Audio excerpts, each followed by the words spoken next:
are aware or have seen the news that His Holiness the Dalai Lama is going to be traveling to the United States shortly for a surgery on his knees.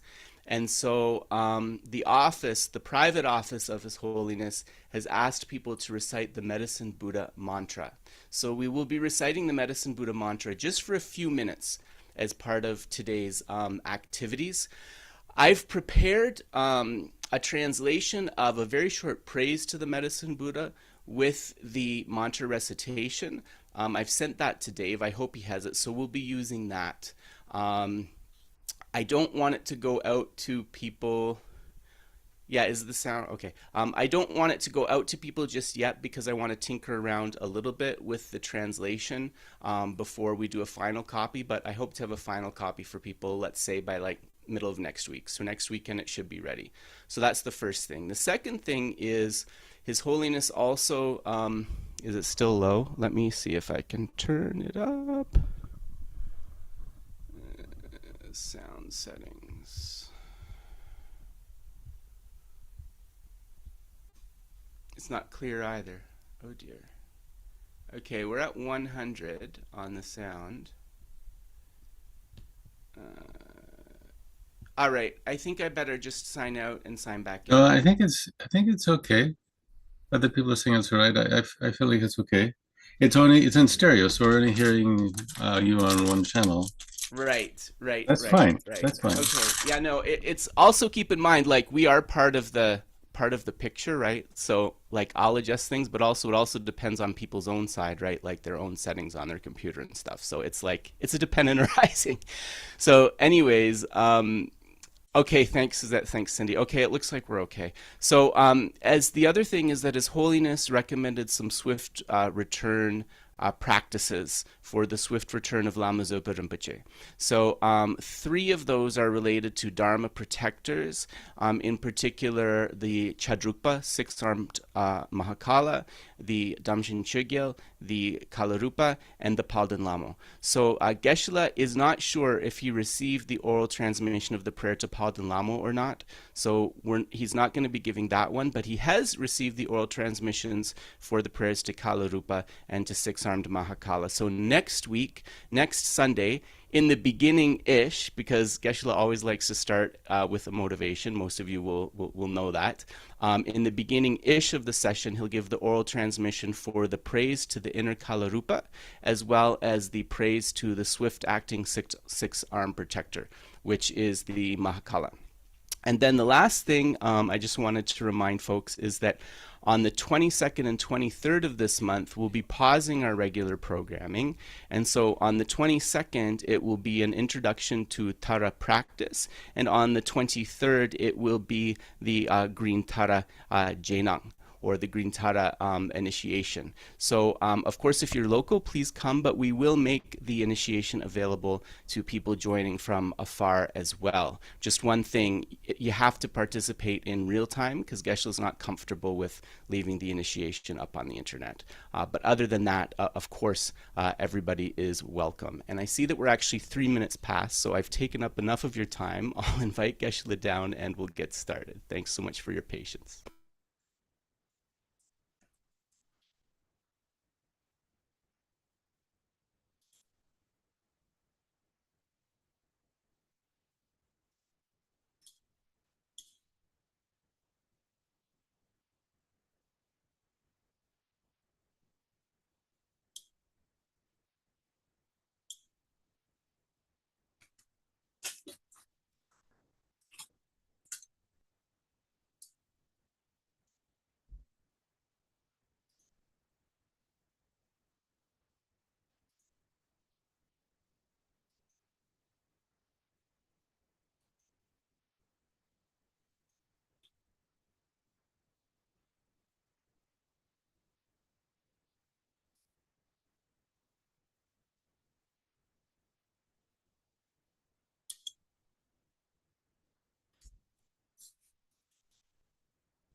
All right. Looks good.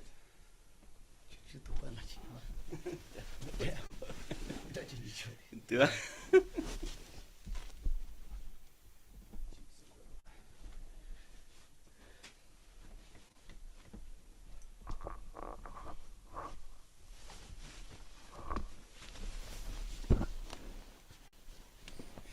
So hello everybody. We'll just do a final check.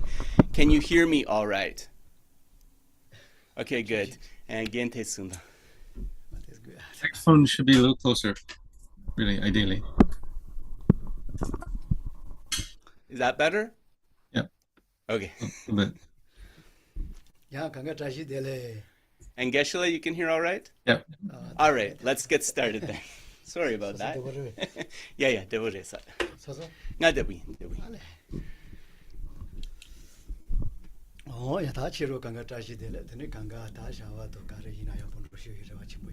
So first of all, greetings to all of the Dharma friends. Geshe hopes all of your activities, both Dharma and life activities, are going well and that you're happy.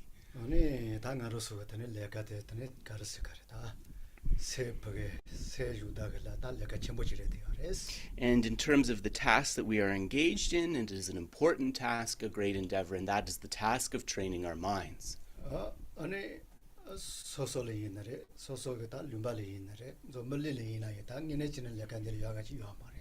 And actually, if we look in our lives, if we look at the sort of jobs that people in our communities and our countries are engaged in, it'll actually become pretty clear that this task of training the mind is the most important work we could possibly engage in.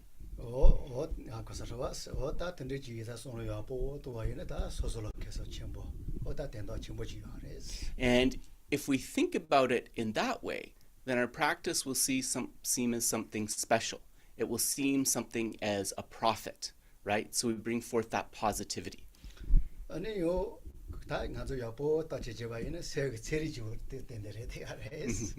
And if we learn how to work with our mind and how to control our reactions a little bit, we'll see how the practice of Buddhism is like a science of the mind.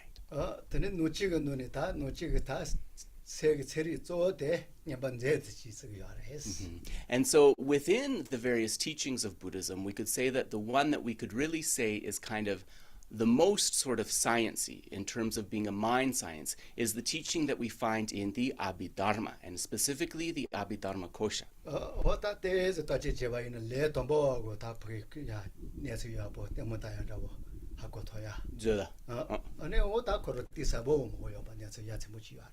And also, just to clarify this Abhidharma Kosha within it, right? There are a lot of teachings that are in fact appropriate, applicable to beginners, as well as a lot of teachings that are perhaps more challenging and more profound.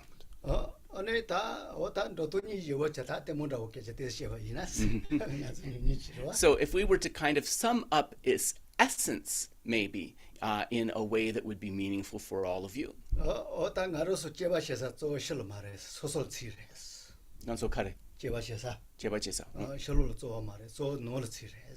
So the first piece of advice in the Abhidharma Kosha is what we should be checking, what we should be paying attention to is not outwards, is not others. It is ourselves. That's the first piece of advice.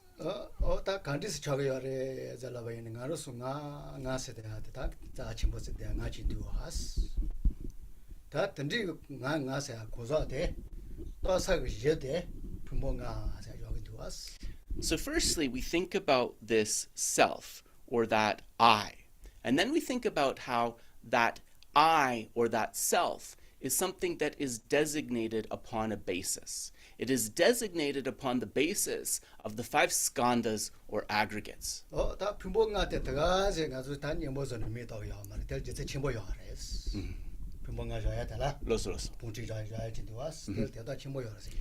And also in terms of positing those 5 skandhas as the basis of designation, and in terms of how those 5 skandhas are spoken about, there's actually important reasons behind all of that.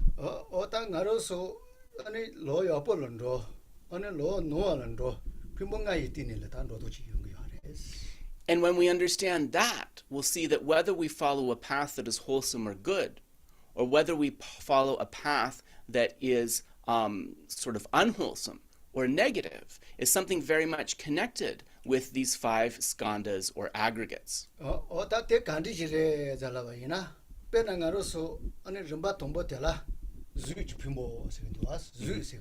Yeah.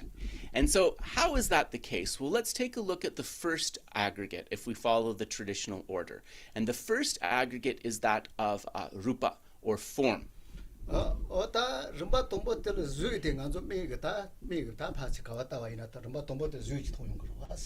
And think about why this might be placed as the first of these 5 aggregates. Because as part of your human experience, what do you interact with first? You first interact with forms. Those are the first things that you see, for example.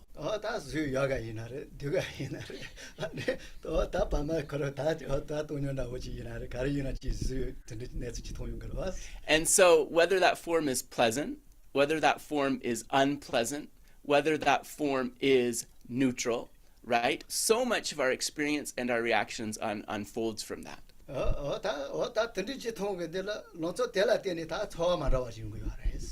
And what unfolds based upon that interaction with the pleasant, unpleasant, or neutral form? A feeling comes up, right? So feeling is the second of the 5 aggregates. And this is where all of our mistakes begin, actually. It's with this second one, the feeling.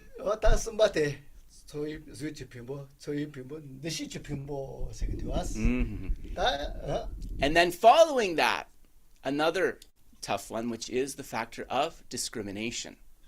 And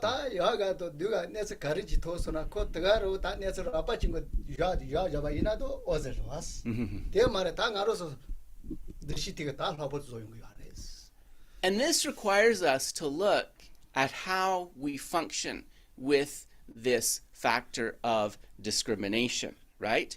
If this discrimination was just sort of functioning in the background, nominally sort of saying, okay, this object has these qualities, therefore I'm putting it as something negative. This object has these qualities, therefore I'm putting it as something positive. Maybe that wouldn't be such a problem. But what do? We exaggerate positive and negative qualities. And because of that, this factor of discrimination is problematic.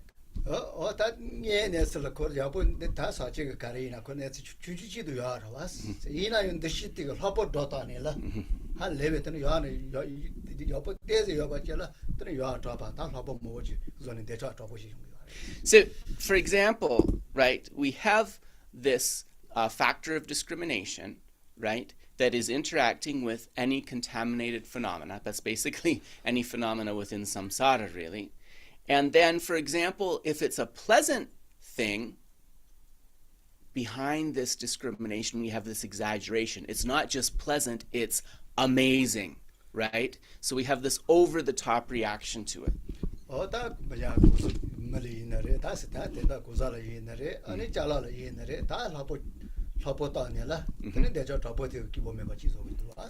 And from that, sorry, one part for last, and from that, attachment arises. So based upon a pleasant-seeming human being, or a pleasant-seeming thing, or possession, some other type of phenomena, we exaggerate its positive qualities.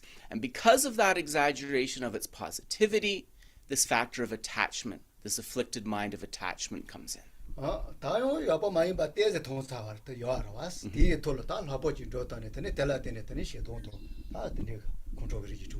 Similarly, we may be processing a contaminated phenomena, some sort of samsaric object, and we see that it is unpleasant or negative, right? But we don't just stop there. It's so awful. It's so negative. It's so terrible. And when we do that, what comes in?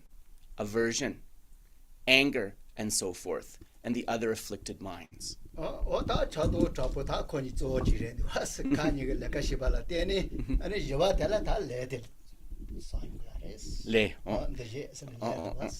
And so, from that discrimination, right, we have attachment and aversion that are coming into play. There's other afflictions, of course, but these attachment and aversion, we could say, are the main factors that are sort of driving our karma, driving the karma that we accumulate. And of course, that is connected with the next of the five aggregates, which is compositional factors.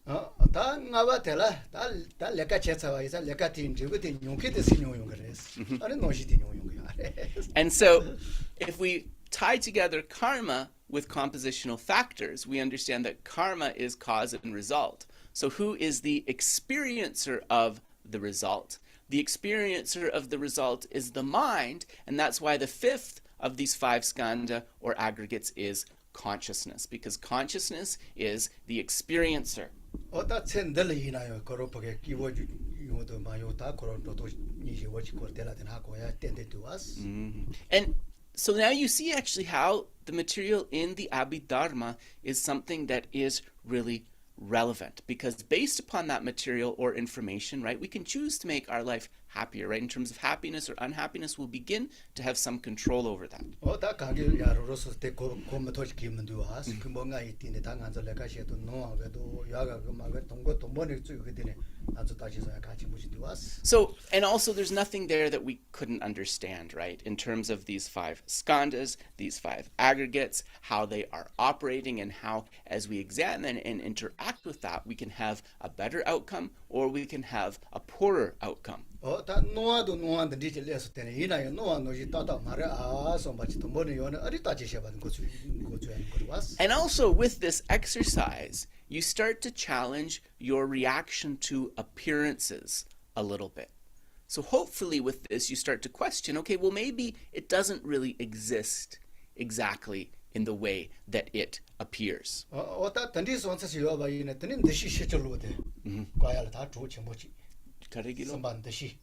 Yeah. 노아도 바꿔야를 다 내가 요보지. And once we start to question that, right, once we start to question whether those appearances are totally accurate or not, we can start to deal with the faulty discriminations in terms of that factor of discrimination. That'll be very useful. So if you look at that kind of presentation of the five skandhas, right, it does have sort of a scientific kind of feel to it, right? So this is what we mean when we say that Buddhism is a science of the mind.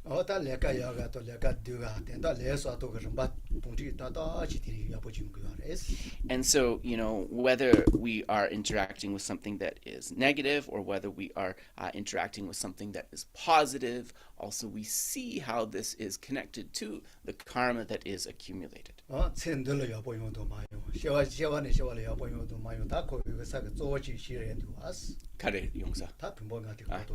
And so we see whether this life comes out as something positive or negative, whether next lifetimes are largely positive or negative. It also depends upon our understanding and upon our practice related to these five aggregates.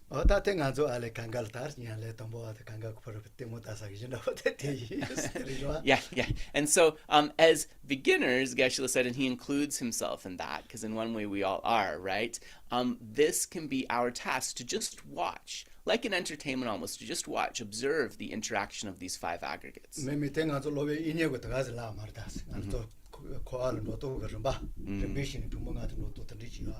So in the scriptures, for example, Vasubandhu, he explains how actually the stages of the unfolding of samsara, or cyclic existence, are very much related to the unfolding of these skandhas, or aggregates.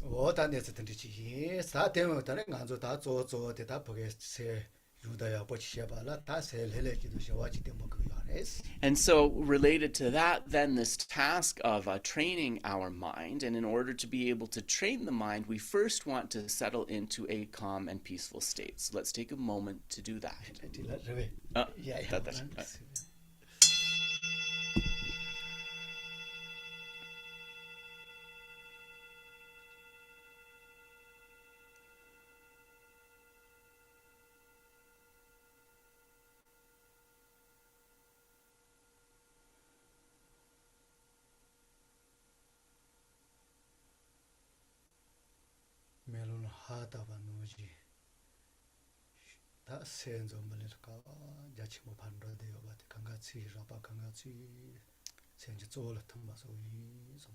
So just like when we inhale on the mirror, right, that condensation dissolves into one final point and disappeared.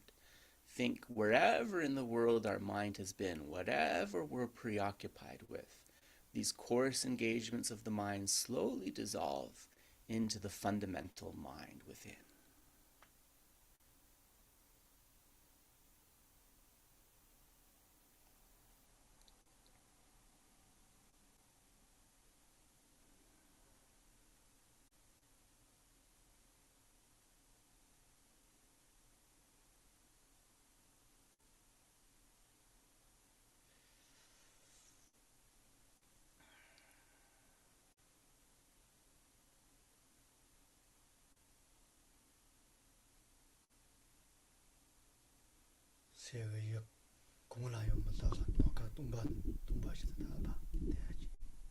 And think that the mind, without sort of being cognizing any object, we can tap into that fundamental nature of vastness, which is like a vast open sky, the sky-like mind.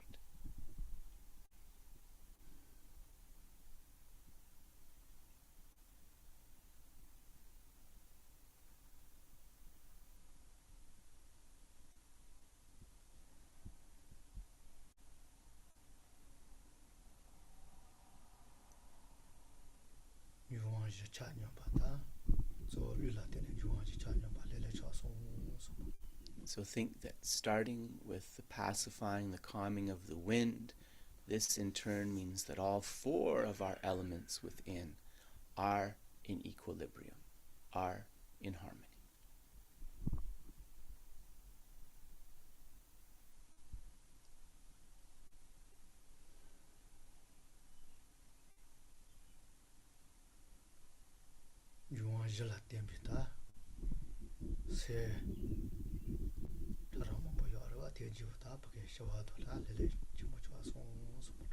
And understanding that the various types of coarse and subtle mind also relate to these elements. When these elements come into equilibrium, then the mind also comes into equilibrium and is peaceful, restful.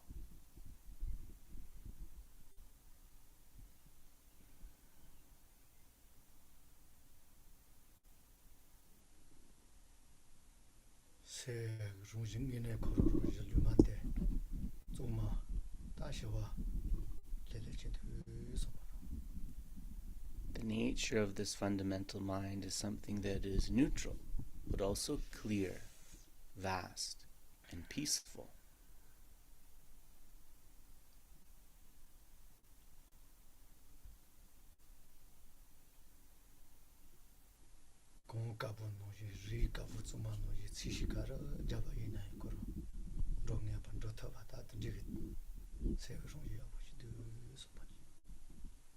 And like freshly fallen white snow or a fresh white cloth, this fundamental nature mind can be dyed any color that we want to imbue it with.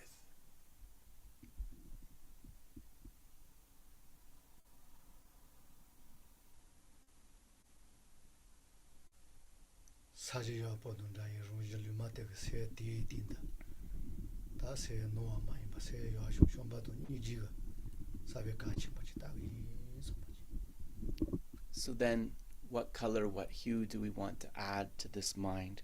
We want to take this neutral vastness of the mind and imbue it with the beautiful colors, with the seeds of love, with the seeds of compassion, these unmistaken minds.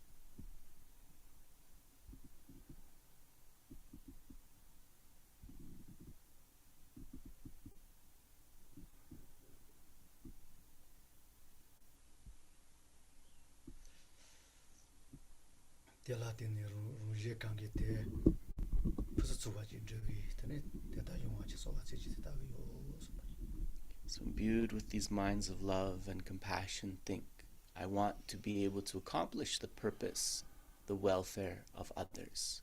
And I will make requests to the holy beings to be able to do that.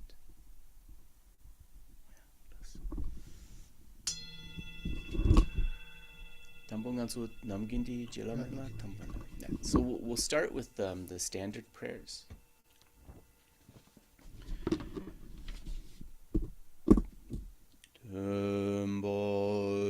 chom den de shin she ba dra chom ba yon da bar zo be song ge je ba dam shab su dem ba de war she ba ji den gem ba ke bu do we ka lo gyor wal ha na me ba la da mi nam gi dem ba song ge chom den de pe gya wa sha kya tu pa la cha se lo che de kya su chi ho tenpa chom den de de shin she pa tra chom pa yang da pa zo be song je she pa dang sha su den pa de wa she pa shi ten chen pa chi bu du we ka lo jur wa la na me pa la da mi nam gi ten pa song ge chom den de pe ja wa sha kya tu pa la cha se lo che de kya su chi ho tenpa chom den de de shin she pa tra chom pa yang da pa zo be song ge je pa dang shab su den pa de wa she pa shi ten chen pa che bu de we ka lo jur pa la na me pa la da mi nam gi tenpa song ge chom den de pe ja wa sha kya tu pa la cha se lo che de kya su chi ho. Short mandala. So ji be gi jo shi me do ram ri ram ling ji ni de gem ba di song ge jin du me de bu wa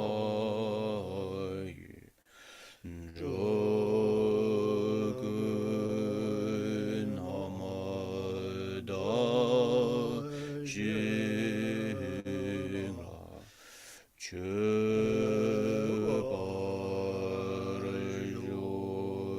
Idam Guru Ratna Mendala Niryata Yami. Refuge in Bodhicitta. Chedan sogi chenam la jangchu bardu dani kya su chi dagi chenyen gi be sunam gi jola benjir sanje jobar sho Chedan sogi chenam la jangchu bardu dani kya su chi dagi chenyen gi be sunam gi jola benjir sanje jobar sho Chedan sogi chenam la jangchu bardu dani kya su chi dagi chenyen gi be sunam gi jola benjir sanje jobar sho.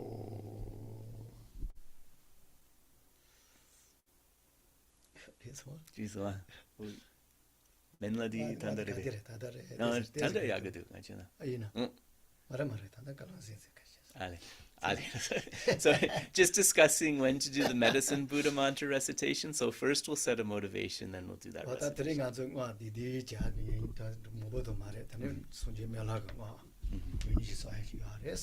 So today we'll be reciting, Geshe said, not many, but a few of the medicine Buddha mantra. We'll do maybe a couple of long ones and some of the short ones.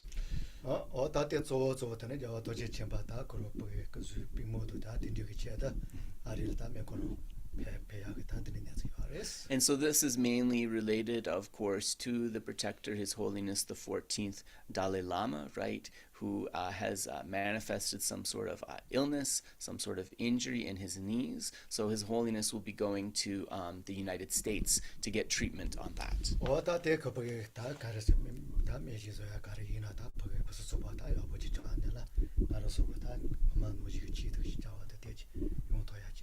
So as you know, the students, then we think that based upon this surgery or medicine or whatever type of treatment, that whatever kind of injury or pain was in the knee, that this was completely cleared away, and that His Holiness's activities and physical manifestation can continue as before without any hindrance.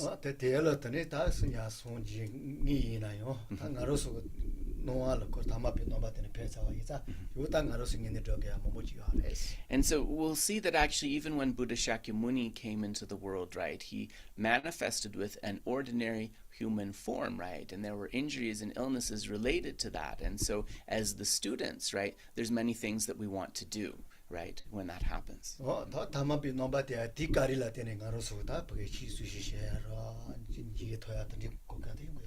It's actually because of the holy beings taking on an ordinary aspect that we're able to relate to them, connect with them, and receive teachings from them in a meaningful way.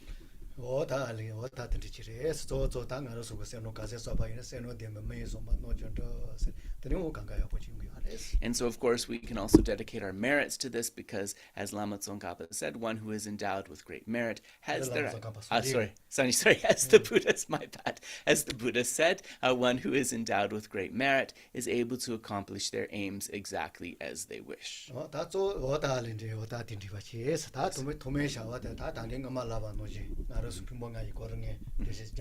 Yep.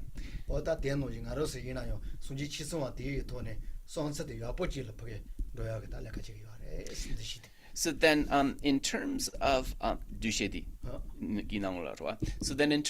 the motivation, we can relate it to the talk that was given at the beginning about these 5 aggregates or skandhas. You know, based upon the recitation of the Sangye Chotsukma, the refuge and bodhicitta prayer, and then setting our motivation, we want to make sure that this aggregate, that this skandha of discrimination is functioning in a way that is going to lead us in a positive direction. So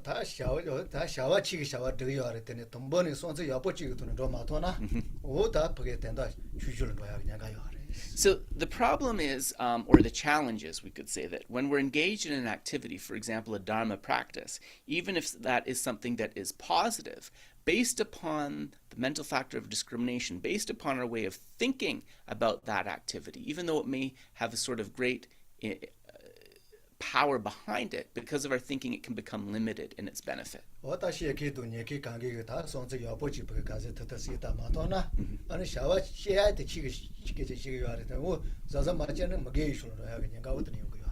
actually, if the speaker and the listeners don't put themselves in the right frame of mind before the teaching, that's actually extremely serious. Because although outwardly it may seem that people are speaking and listening to the Dharma, if there's an ill intention, if there's a bad intention behind it, although outwardly it's Dharma, it can actually become non-virtue. That's why it's so important to set the motivation.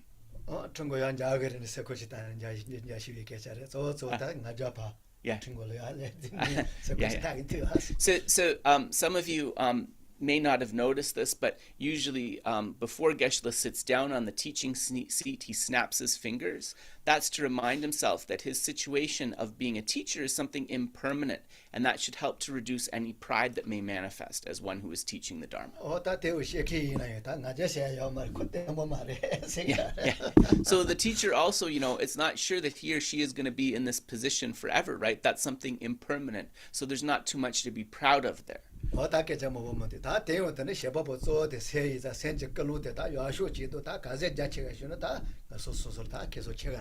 So of course we say the main doer is the mind, and when we engage in an activity such as this, if we imbue the mind with a vastness, right, with a great motivation, then this will empower the activity.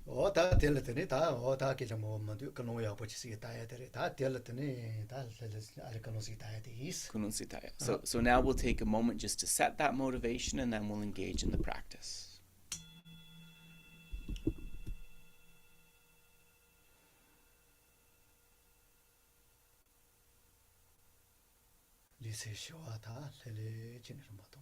The body and mind are peaceful.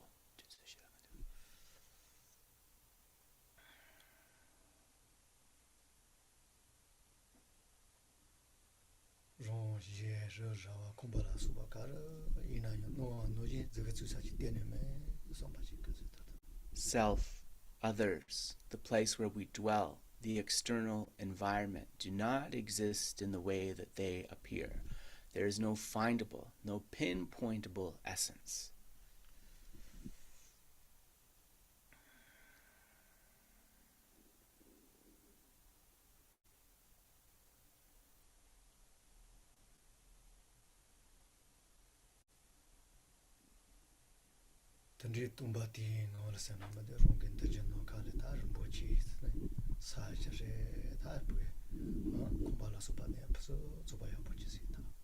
So then imagine that from this sphere of emptiness, there is a beautiful and vast jeweled ground, perfectly smooth, that manifests.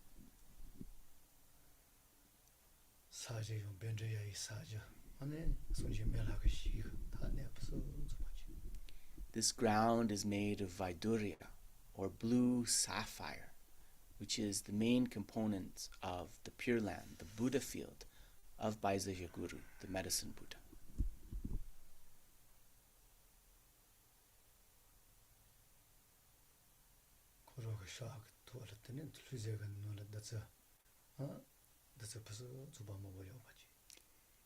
And upon that appears medicine Buddha, king of Vaidurya light. In his begging bowl there is beautiful nectar.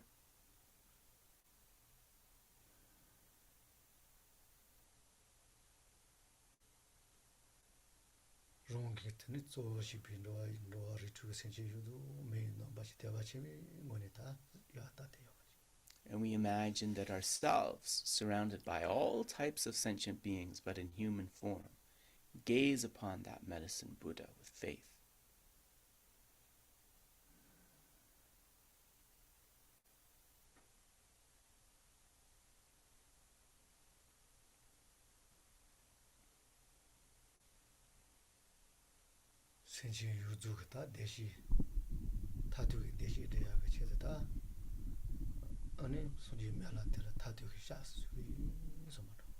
For the sake of guiding all sentient beings to final happiness, we will rely upon Buddha, medicine Buddha, as our ultimate protector, as our final refuge.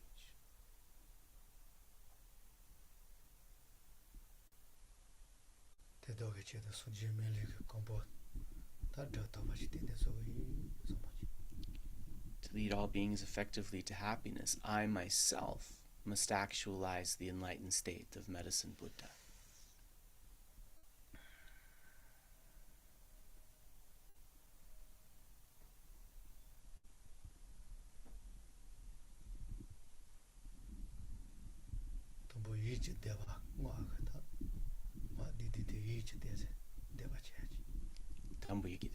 So, so first, we'll do a mental recitation of the short mantra of Medicine Buddha. Tayata Ombe Kenza Bekenza Maha Bekenza Bekenza Ranza Samungate Soa.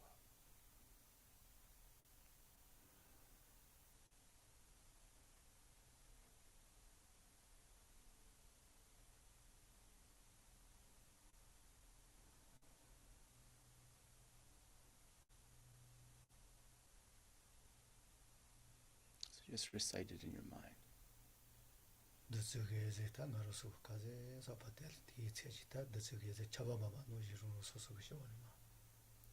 And imagine that from this, the beautiful luminous nectar in the Medicine Buddha's begging bowl, it falls like a rain upon all the assembled sentient beings.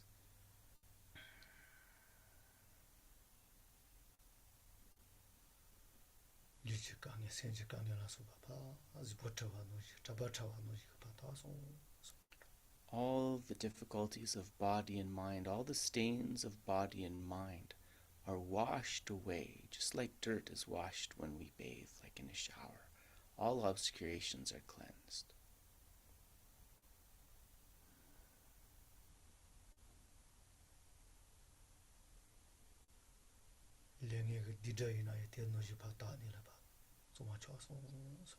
All the negative karmas and imprints left behind by that have been completely purified.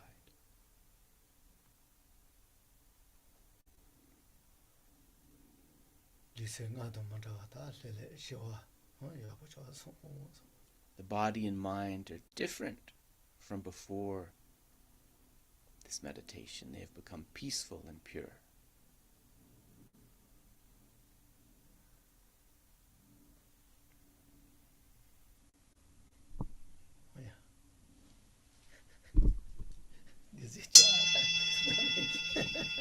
So we'll pause there. Takiorwa.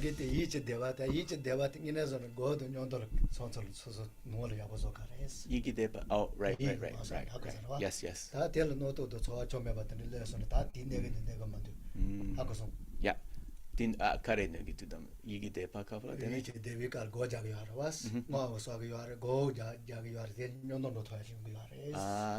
So the nice thing about doing a mental recitation of a mantra is that we can combine the recitation with meditations and visualizations together, and this can be very effective for the mind.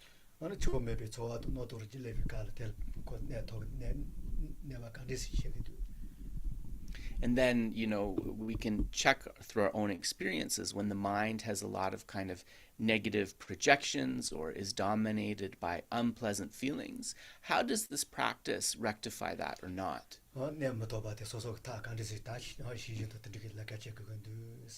Because all of these methods, right, we want to have them accessible to us so that when the afflictions and unhappiness and so forth, those unpleasant feelings arise, they cannot harm us. These are tools. And so this kind of recitation, visualization, and other methods like that are sort of convenient, easy methods we can apply during those difficult times. And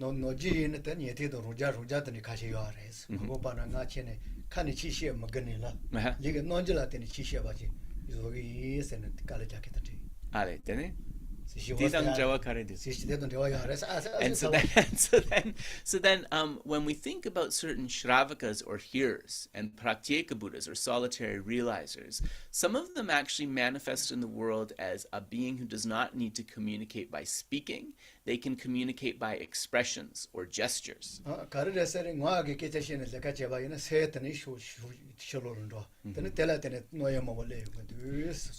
And so why do they have this thought? They have this thought because if words are spoken, the mind tends to follow the words outwardly. And when the mind follows the words outwardly, we'll be more prone to distraction and upset. So this is one of the reasons that we want the mind to abide on a mental recitation of a mantra, for example, the way that we just did.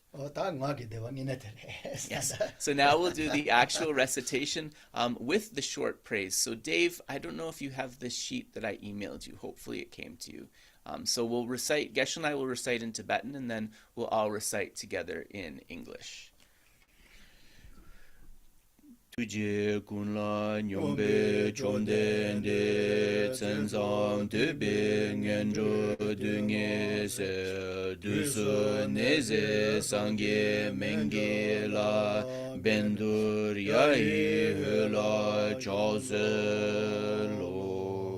Blessed One, with equal compassion for all, whose name, when merely heard, dispels the suffering of the lower realms, dispeller of the three sufferings and disease, I prostrate to the medicine Buddha Vaidurya light. Chomden de dejin sheba drachomba yandaba zobe sangye mengila bendurya egi gyabola chazalo chede kyasu chi ho. So we'll recite that 3 times in English. Homage to the Blessed One, the thus gone, worthy, perfect Buddha. By Saja Guru Vaidurya Prabharaja, I make offerings to you and take refuge in you. Homage to the Blessed One, the thus gone, worthy, perfect Buddha. By Saja Guru Vaidurya Prabha, I make offerings to you and take refuge in you. Homage to the Blessed One, the thus gone, worthy, perfect Buddha. By Saja Guru Vaidurya Prabharaja, I make offerings to you and take refuge in you. So now we'll just recite, you can recite to yourself the long mantra of Medicine Buddha once, and then we'll recite the short mantra. Om Namo Bhagavate Bhikkhense Gubadurya Prabharadzaya Tathagataya Arahate Samyasam Buddhaya Tayata Om Bhikkhensa Bhikkhensa Maha Bhikkhensa Bhikkhensa Ranza Samungate Soha Tayata Om Bhikkhensa Bhikkhensa Maha Bhikkhensa Bhikkhensa Ranza Samungate Soha Bhikkhensa Bhikkhensa Maha Bhikkhensa Bhikkhensa Ranza Samungate Soha Tayata Om Bhikkhensa Bhikkhensa Maha Bhikkhensa Bhikkhensa Ranza Samungate Soha Tayata Om Bhikkhensa Bhikkhensa Maha Bhikkhensa Bhikkhensa Ranza Samungate Soha Tayata Om Bhikkhensa Bhikkhensa Maha Bhikkhensa Bhikkhensa Ranza Samungate Soha Tayata Om Bhikkhensa Bhikkhensa Maha Bhikkhensa Bhikkhensa Ranza Samungate Soha Tayata Om Bhikkhensa Bhikkhensa Maha Bhikkhensa Bhikkhensa Ranza Samungate Soha Tayata Om Bhikkhensa Bhikkhensa Maha Bhikkhensa Bhikkhensa Ranza Samungate Soha Tayata Om Bhikkhensa Bhikkhensa Maha Bhikkhensa Bhikkhensa Ranza Samungate Soha Tayata Om Bhikkhensa Bhikkhensa Maha Bhikkhensa Bhikkhensa Tayata Om Bhikkhensa Bhikkhensa Maha Bhikkhensa Bhikkhensa Ranza Samungate Soha. And then we'll just do the final dedication. Gewadi nyututa membe gyapo jojo ne jowa chikyon malupa deyi sala gopa sho. Through these virtues may I attain the state of medicine Buddha and lead every being without exception to that state.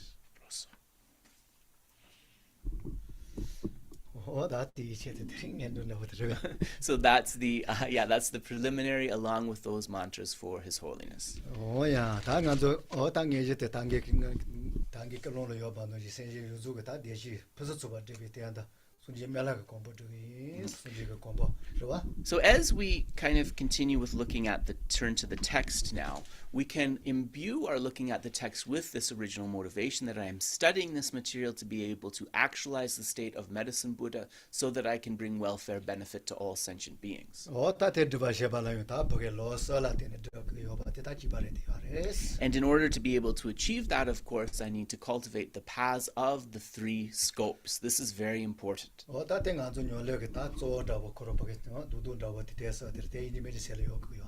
And we need to have this idea firmly rooted in our mind that the paths of these 3 scopes are the very heart, the very essence of all of our practice.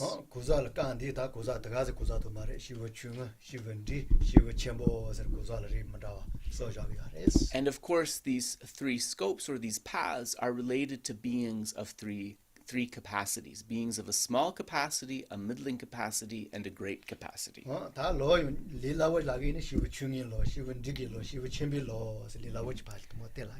the path of the small scope, the path of the middle scope, and the path of the great scope. So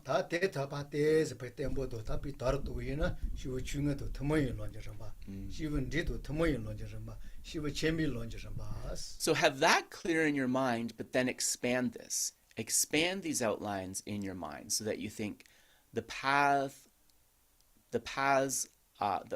common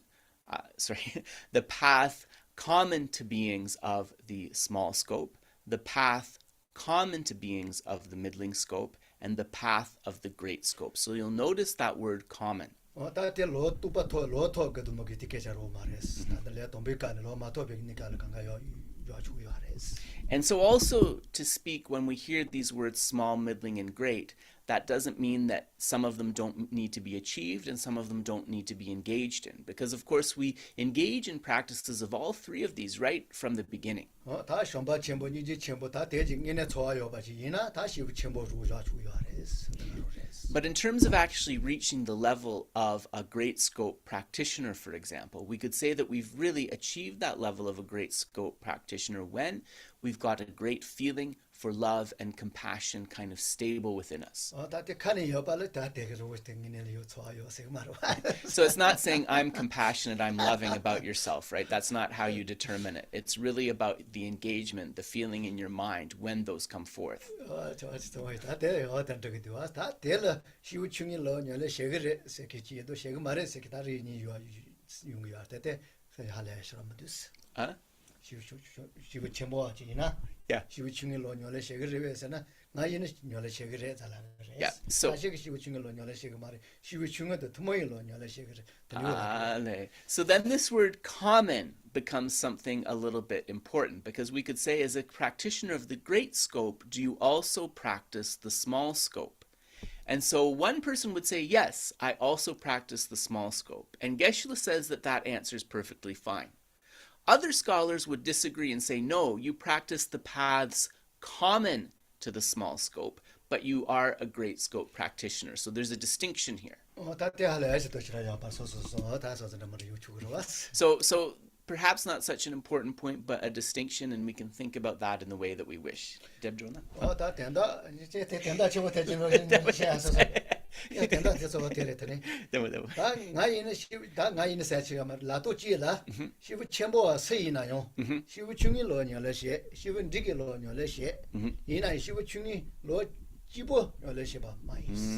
So how would Geshe explain this? He would say that as a great scope practitioner, you're also practicing the middling scope.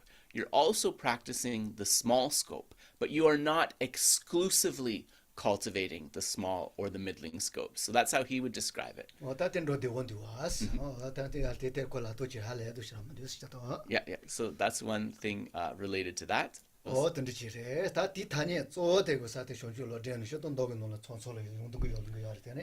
so we see the mention of these paths of the three scopes. Mainly, first, they appear in Atisha's path for enlightenment, although they do appear sort of in the background occasionally in the sutras of the Buddha as well. And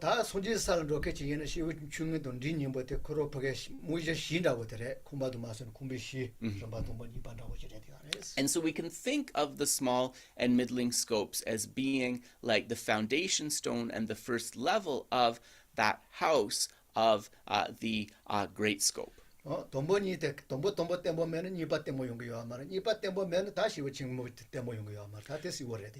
it's very clear from how these practices are spoken about that if we don't have a foundation in the small scope and we don't have a firmness in the middle scope, that the great scope will not be able to come out well. So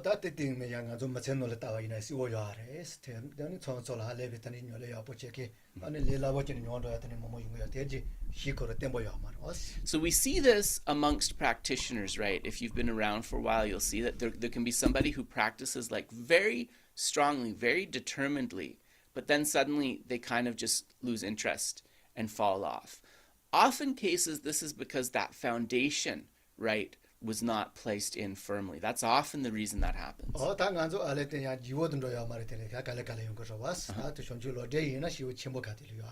Yes. And so then related to this, then we will switch to the discussion of the lamp for the path to enlightenment. And so Kawaya.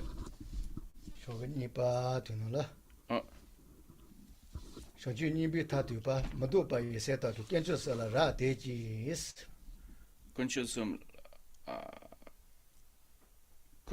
la rabduching pumpo langa. So, with fervent faith in the three jewels, place one knee on the ground, join the palms together, and first take refuge 3 times. So we're on page 5 in the English, verse 9. And so in terms of the chapter which is on refuge and karma, we're on the topic of refuge. 다 샹디가 돈발레서는 샹도 템보 잡발라 샹디가 돈발레네 다 템보 속이나 난 로톤데 지레스 기가레스. And so if you want to go for refuge in the three jewels in a kind of very respectful and firm way, this is the way to do it, with one knee on the ground, the palms together, and so forth. 비몰 통송아 비몰항아 사주네 타모자와 신네 돈보 샹도 레서 샤하사. Yeah, Diloyi. Lozeng, sorry. 오다 비모니가 살주네 다 노징아도 로토치 가시게서 비모 지야 살주. So Geshe actually said there's two ways to do this. Here it mentions one knee on the ground, but there's also texts that talk about two knees on the ground to take refuge. 오다 때는 샹도 그치 레서 신네 다 샹디가 돈바. And then you'll recite a verse related to receiving refuge 3 times, and then you feel I've received refuge in my mind stream. And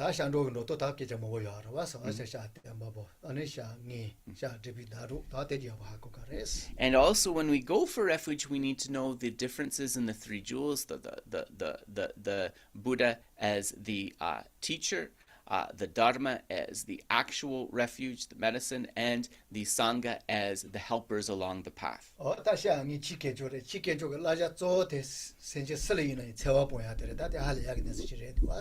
And one very important thing too about how this informs our practice, which of these 3 refuges is the actual refuge? It's the Dharma jewel, the teachings, and what is the commitment related to the Dharma jewel? All of us should know this. It is ahimsa, non-harmfulness, not harming any being whatsoever.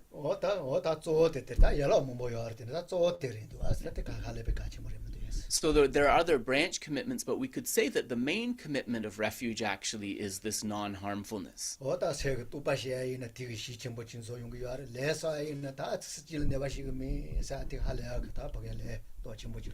So there's a very positive karma that comes from this promise and from this avoidance of harming sentient beings. And also it is based upon refraining from harm that we create the causes for realizations to really manifest in the mind stream. That's it. Yeah, so and there'll be more about that as we go through the longer Lamrim text, but we'll leave it there for now. Yeah, Geshe said Kadrupa is complaining, move along the text. No, Geshe actually encouraged me, remind me to move along the text, so I'm merely fulfilling the instruction. He really did. Okay.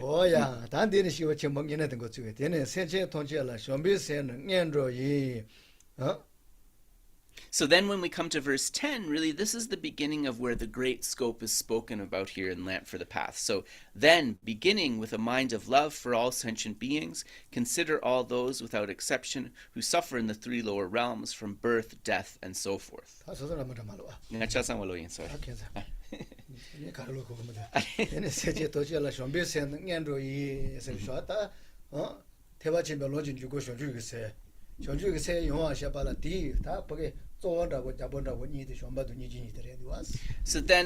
then beginning with a mind of love for all sentient beings, so we understand, right, that bodhicitta, we said, this is the door that allows one to enter the Mahayana path.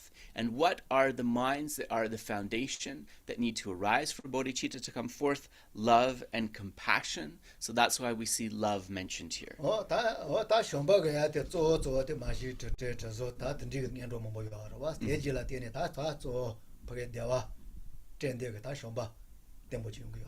Dewa chende sana? And so we talk about different types of love, for example, in the 7-point cause and effect instruction, recollecting beings' kindness, wishing to repay it, and so forth. But here we could say that this mind of love that's being spoken about is really this wish to provide beings with happiness and causes of happiness. That's the type of love we're mentioning here.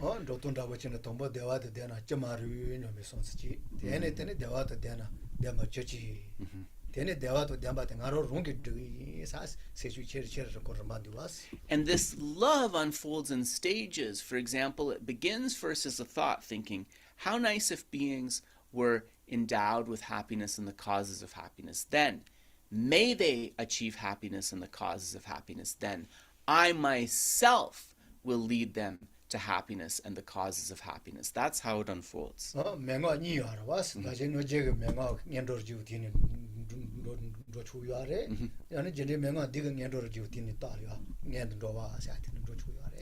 And so as we begin with this mind of love, we can think that this is the first step in cultivating one of the two instructions of bodhicitta. So this is like a ngundro, or a preliminary to cultivating those two instructions, whether equalizing and exchanging self and others, or the 7-point cause and effect instruction. 다 데레 다쇼 대화도 되나 되네 다 야포도 다 대화도 되마 니소기 사테지 숑비쇼 손서래.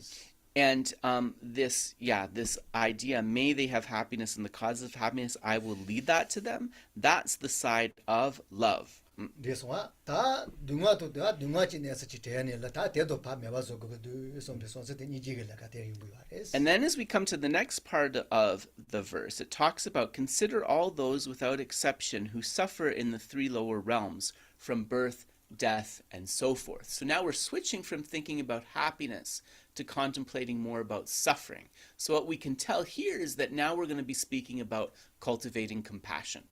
다 니지시사텔 다 동봉에서 그게 니지로도 지시 거도 왔어. 데네테네 당년소 아는 년도도 된로. And so we also see how it unfolds in stages. So we talk about the 3 lower realms first. So this cultivation of compassion begins by considering the suffering of beings in the 3 lower realms. And then also we expand that to think about beings in the higher realms.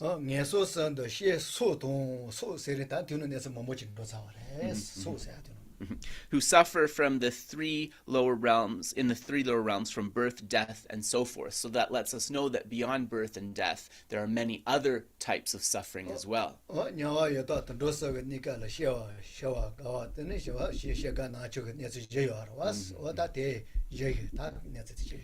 we know that for beings in the lower realms, for example, beyond birth, death, and so forth, for those in the hell realms, we talk about experiencing intense heat and cold suffering, and for the hungry ghosts we talk about hunger and thirst and so forth. So there are many attendant sufferings related to that.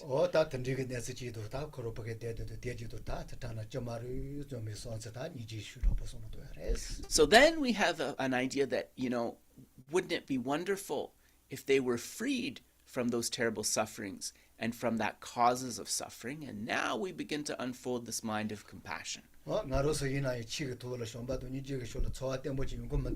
Yeah.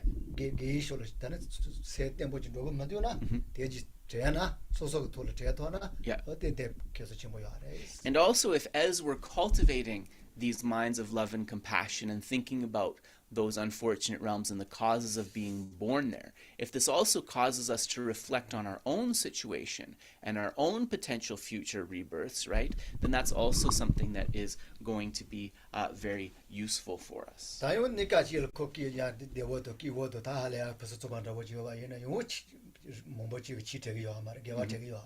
Yeah, because actually if we have a pretty good life and we're happy most of the time, there's actually a danger to that too.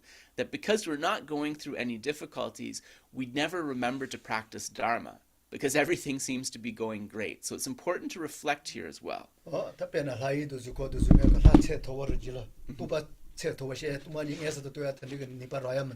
So we talk about, for example, that those beings in the higher celestial realms, right, like in the formless realm especially, the bliss that they experience is kind of so intense.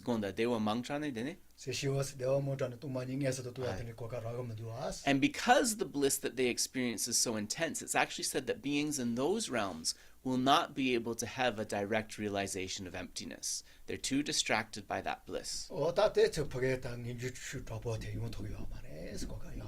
And similarly, they won't be able to bring forth that mind of definite emergence or renunciation because there is so much bliss there.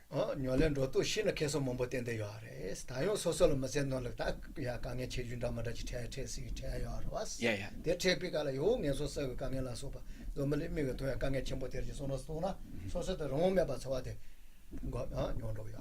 And so there's also a lot of opportunity for us to practice just based upon those 3 words. So when we're going through something difficult, when we're experiencing some type of upset or suffering, we should think, I'm so disturbed by this, but think of those pitiful beings in the unfortunate states of existence, for example. When we think about those pitiful beings in the unfortunate states of existence, right away, that's going to give us some perspective on our suffering, isn't it? This one, 다 나로서 니네서는 대질다와 이는 너무 린델라 미가 토야 강에 첨모 먹어도 왔. 다 대질다와 이는 소소 강에 강행이네 래요 말이다. 소소가 첨모지 전에서 소소 강에 래. Similarly, though, maybe we don't even need to go that far. If we just look in the world at the countries where wars are being fought and so forth, think about the suffering that those beings experience. And think about the safety and so forth that we have in our lives. And when we contemplate those beings that are in those other situations, we'll see that actually the suffering we're experiencing is a very minor thing. It's us who are making it into a drama, who are making it into a big deal. 나로서 마세가 놀라 셔 드라바이는 가르소는 또 그거. 네 드라바이는 가르소는 또 그거. 다 대지 하고 같이 물어봤어. So within the stages of the path, it actually gives us the instructions on how to think in a way that makes those pleasant times into a practice, and how to think in a way that makes those unpleasant times into a practice as well. So when things are going badly and when they're going well, we can practice. 쟁에 쇼슈로도 저와 서로 쟁에 맞춰봐 이나에 대 야보지를 보게 저도야 당아들 내가 쪼지 되지래. And so our main task, as it's expressed in the Lojong and the mind training teachings, is to take the unfortunate conditions into the path. Sometimes it's translated as transforming obstacles into the path. 제 토복 다 릴라고도 말아왔어. 제 토복 시부터 말하지 당아로서 거기가 강했더니 최소나. 다 여보시서. 세제가 강이 니 레토스. 단다 영어 쇼서니 강에 때 강에 뭘 말아와지 내가 그게 질질로. So people who become very adept at this practice of Lojong, right? People who have mastered that, they then think, actually all of this suffering has been something so beneficial for my practice. So therefore, I take on the suffering of sentient beings and give away my happiness to them. And in this way, they're able to reach a very high level of realization. 다 되지 다 나조가 단 저만하고 지래 등이네 저말해요 말이다. 제 도원 열어서 그때는 용기하래. So we might think that that's fake, right? That there's no way to really practice like that. But Geshe assures you that it is not fake, that there are people whose minds are vast enough to be able to think like that. 당마이네 다 리와 하일로 이사 말다. 시부터 라마 자치 뭐지 녀래 야고 제키지가 뭐제 타마티라. 다 그주 뭐 여바지. 다 단디 마스디 마스타니 소서데 디마스. 다 제바 피하게 내서 뭐 그쇼스. 근데 기주르지 다 기게 야고지 소서 야보시요서 말이. 야서 제소 니 뭐제 코로를 센제게 된다. 내서는 시와서 자면로 잡아이. 당가 다지는 거야. 다 제가 뭐 몰래서. Ale, dagju. 다지를 둬. Dagju, ale. Loss. Tene? 세시와서 내 손에다 대마서 왔어. Sorry, pemotes nang ite tene? 저 처음에 와서 사실이야. 하고서 왔어. 왔다 드리 손에 이내 있던 용기 와래. 스테도 보이나? Ale, ine sorry, chupa den so kareresti. 다 코로 다지는 하고 코로 지세지 그거 와지러 와 가리나. Ale. 된다 코로 그래가. Ya drunk sorry gone. Yabo koma son kene tanda. 된다 라마 디가 내 손에 대마서 와서 맞아 타마텔라. 다야 제바 피하 내가 듣는 그쇼스. Los. 아우나 기초지 손에 다 기계 손에 야보 치유서 말이. 가리나서 기타트비 깔라. 니 맞아 코로. Yeah. 내소를 셔와쇼 자 센제게 된다. Yeah. 대면로 된지 마소스. Ah, 다 다준로야 또 아침에 먹을래. So there was this a story of a great master, a great Lama practitioner of the past, actually. And as he was reaching the point of passing away, all of the rituals had been completed and so forth. But he called upon all of his students to bring forth the offerings and the ritual instruments again because he wanted to make more prayers. And the students thought, that's a little bit strange. Like everything's been done and it should be going well. But actually in his mind, what he saw is that he had a very clear sign of being reborn in a pure land, but this went against his previous promise, his motivation to be reborn in the lower realms for the benefit of sentient beings. So when we have practiced to a sufficient enough level we can come to a point where no realm within samsara is feel fearful to us, where we are completely fearless. And that is what has happened with that practitioner. So we can see that within just a few words of the text, there are many kind of things that we want to use, that we want to apply for ourselves.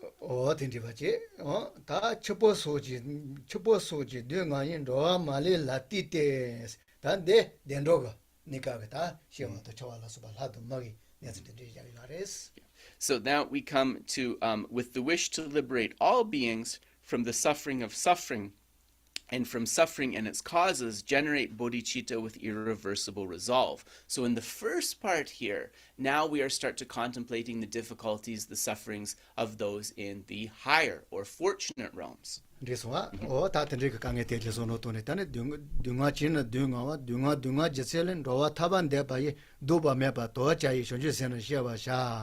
Yeah, so from suffering and its causes, generate bodhicitta with irreversible resolve.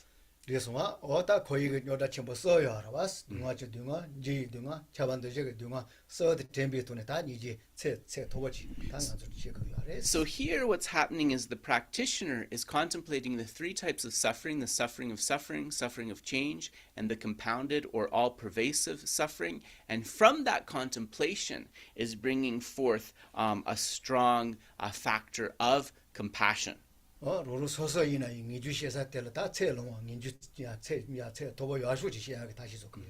And also, as we're contemplating that situation of other beings, if we contemplate our own current situation with samsara, in samsara, and its drawbacks, this can also be a very powerful moment to develop renunciation or definite emergence.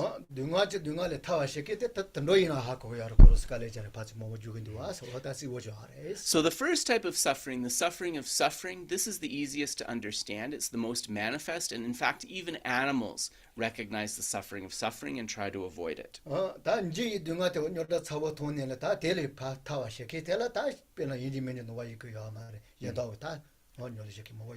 And in terms of the suffering of change, this is something that can be understood by all spiritual practitioners. You know, it's not only Buddhists that contemplate this.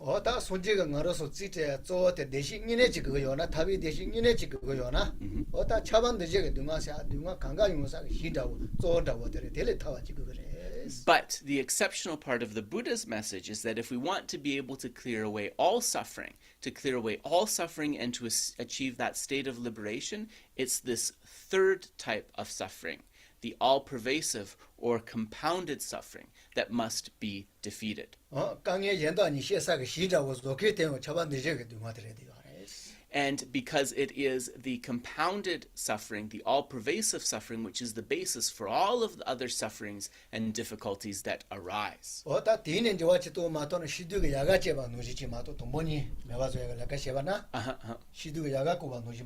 Yaga kompasana? Yaga sana? Ale. Yeah.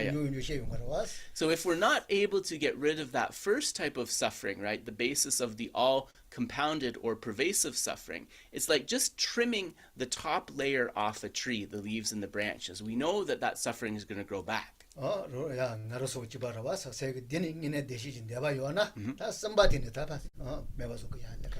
So we need to understand that if we want to achieve that lasting happiness, we must eradicate this third type of suffering, the compounded or all-pervasive suffering. And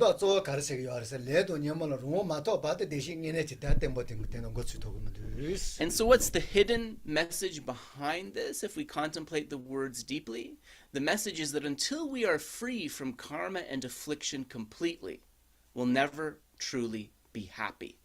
And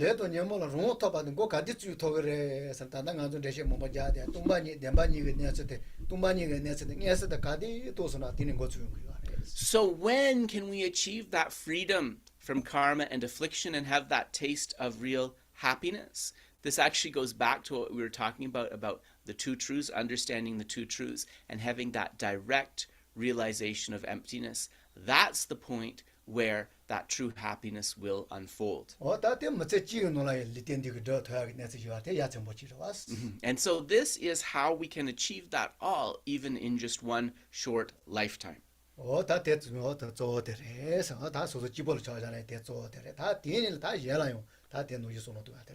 And so that's how we think about it with regards to ourselves. But then the text goes on to sort of encourage us to contemplate it of all beings. So generate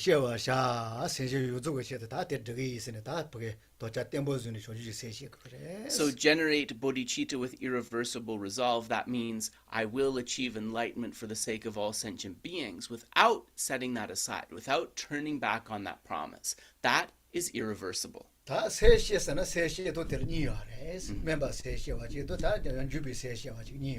And when we talk about the mind generation or generating bodhicitta, we talk about two types of bodhicitta: aspiring bodhicitta and engaging bodhicitta.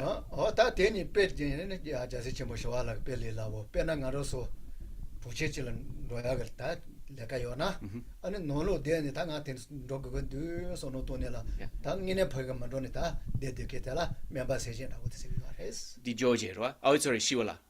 Yeah, so Shantideva, when he talks about these two types of bodhicitta, so when Shantideva talks about these two types of bodhicitta, he gives a really easy analogy to distinguish between aspiring and engaging. So aspiring or wishing bodhicitta is like, we know that we want to go somewhere else, to a different country or something like that. And we may have made the plans, but we haven't actually embarked on the journey. That's the wishing or aspiring bodhicitta.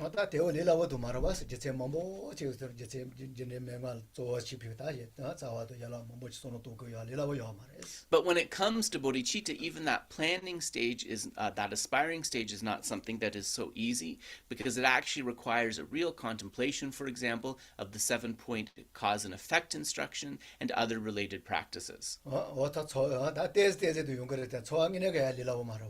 So it might come in our mind a little bit, but to have a stable and abiding feeling for that, that's not something that's so easy actually. But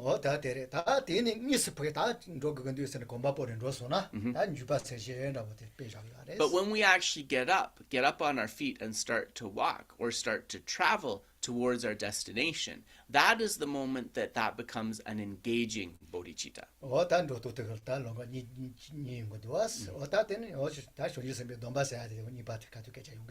And so when we speak about the engaging bodhicitta, this is also the point where we speak about taking the bodhisattva precepts, the bodhisattva vows.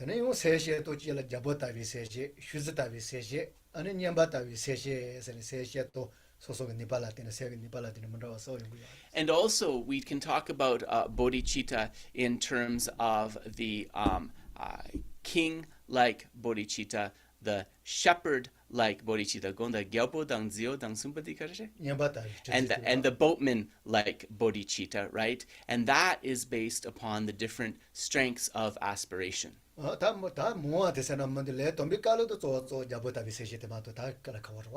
And so as a kind of beginners, actually, it's really the sort of king-like bodhicitta that one will be cultivating first.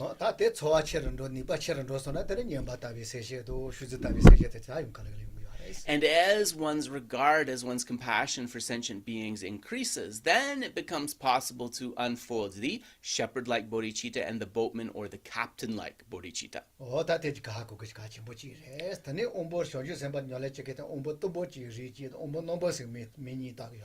Another division between bodhisattva practitioners, which is important for us to keep in mind, is when we speak about the bodhisattvas of sharp faculties and the bodhisattvas of limited faculties.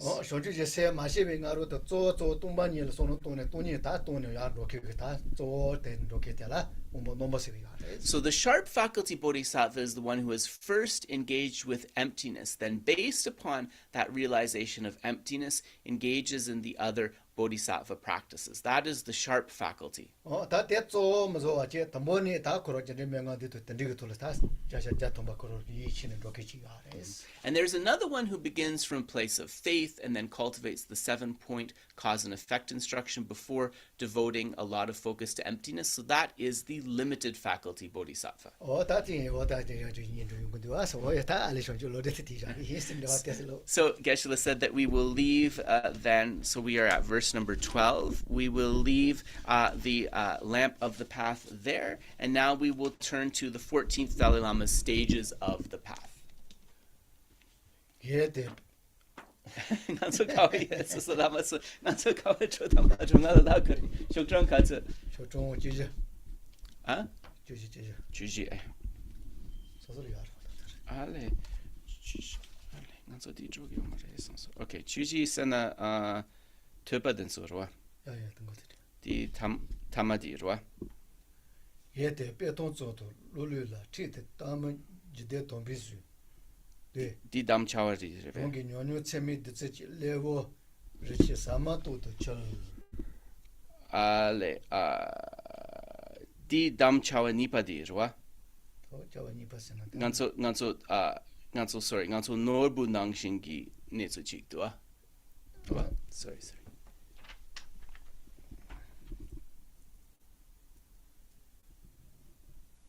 sorry nganso kebu sumten so jogeris chenso di jati so 다원아 시부서 산다라 그랬다. los 괜찮다니 또 분을 배워. 시부서 가운데 효로. shibu sumsena nganso di dunchido dyundago chiklaso 대도 로인도에 들어왔을 때는 뭐야 다 원한 안주 대화도 드릴 때도 있어. So we will now turn to the commentary, and so we are on the chapter expressing the greatness of the teachings. 로지 뭐뭐지도 됐니까 지도 메스 다.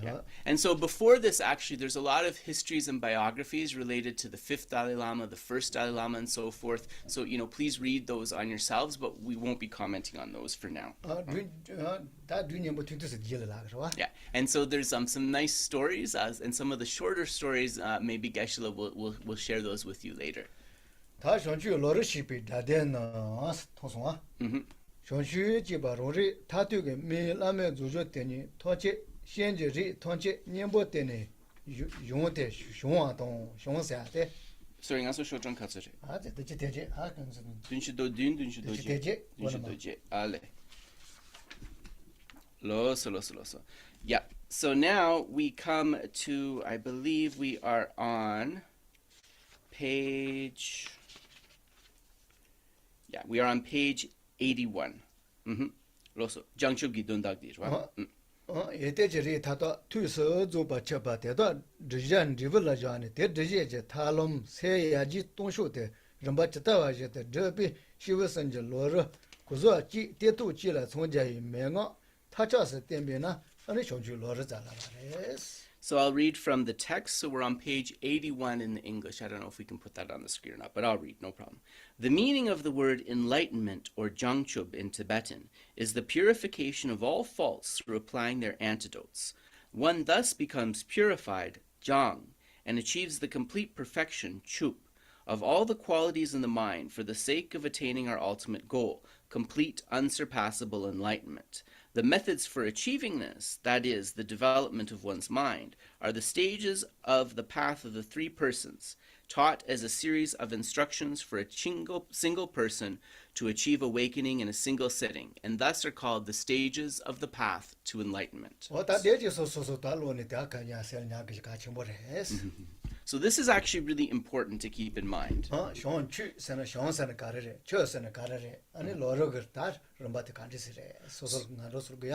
in terms of jang, purified, chup, realized, what does that actually mean, right? What does this word enlightenment actually mean? And connected with that, what are actually the measure and the meaning of the persons of the 3 scopes? zubi sonji toja rolja akasara toja lja nela ane liswa yeah ta tel gya mugia kanga pa mewazo ga kanga pa mewazo ya tel shonse gares. So purified, realized. So we posit enlightenment, Buddhahood, as our final goal, purified is all of the things that we need to abandon, the things that we need to clear away, so that that state of enlightenment can unfold. 다 될 내서 셀 다 세그리 가려오면 대 강가 총한테라 줘봐 세리바레스. So we know all of the things that we need to get rid of, to abandon to achieve enlightenment, but what are the things that we need to take up? What are the things that we need to bring towards us? Chup, realized, is the category of all of those things that we need to bring towards us to achieve that enlightenment. 다 뒤된다 때 그저거 눈에 쪼쪼때 죽거도 다 이시치근이라 쪼지 거야지 아고서라. Also.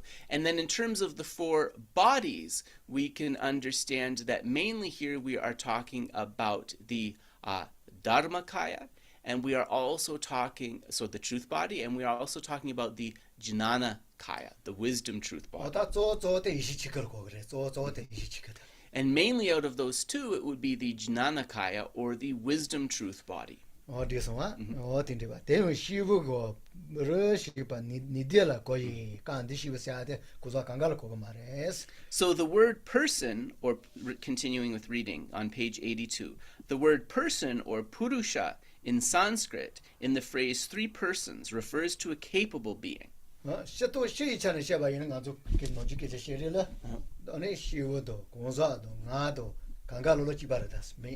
So generally when we speak about person, being, and self, we understand that this is of one meaning, actually. We can speak of these as one meaning. 다 간더 시부세야데 대에서 만다와. 니바 옆에 다 시부지를 거기 와봐. 시부 요절 고자 강가 거기 와봐. But person here actually is not synonymous with being in this particular context, because person means a being endowed with particular capacities that is not shared with all other beings. 그래서 롱지라 체나고 니모비 잡이 니셰도 니노트 저마타타 주이 니도시데 니모라 니보 때문에 니데시던 저와도. As for ourselves too, we will develop the courage to purify all stains of dualistic appearances and the negative behavior left by them, and thus become capable in applying antidotes to the afflictions. 다들 같이 기세고요와. 대용 롱지비 니모바 마임바 세제 타다게 니몽고비 세슈시에데 타로라 로비 니바도 덴비 시비 타니 잘. And not only to our own afflictions, but those of all sentient beings. When one generates such enthusiasm and capability to train in the path, one is termed Purusha. So I think in the English translation, so if he's saying Purusha for the Sanskrit, that Atiśa used, right? But we can understand person when we speak about person.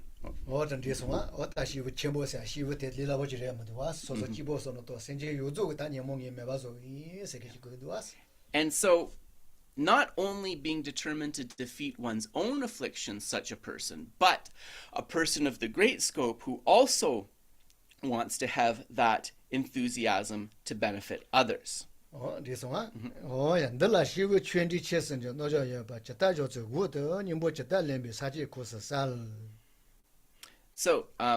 well then, what is the way to tame our mind based on the stages of the three persons?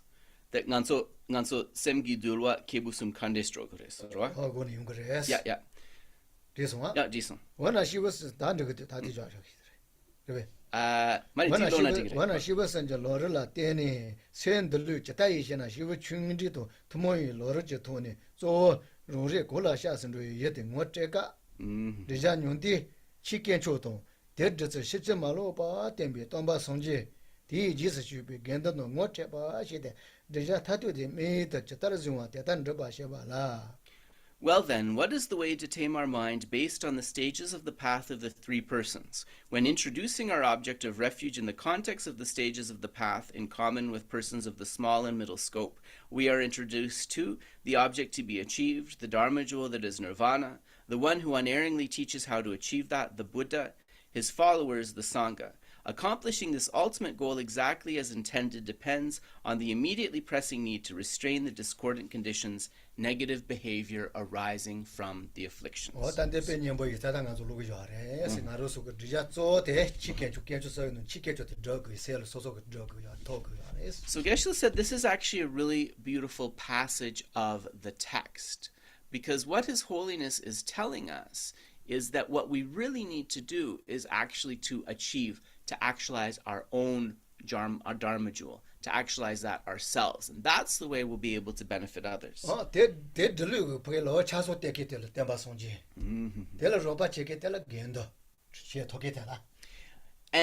But the one who teaches us how to be able to bring out, how to be able to actualize that Dharma jewel is the Buddha. And then the ones who help us to practice those instructions are the Sangha. So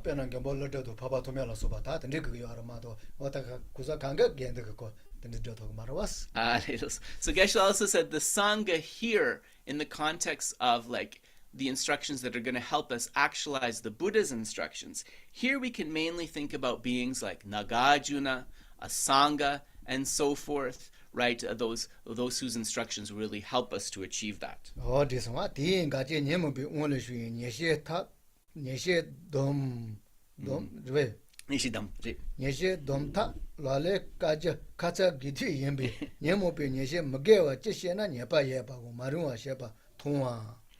So accomplishing this ultimate goal exactly as intended, what do we need to do?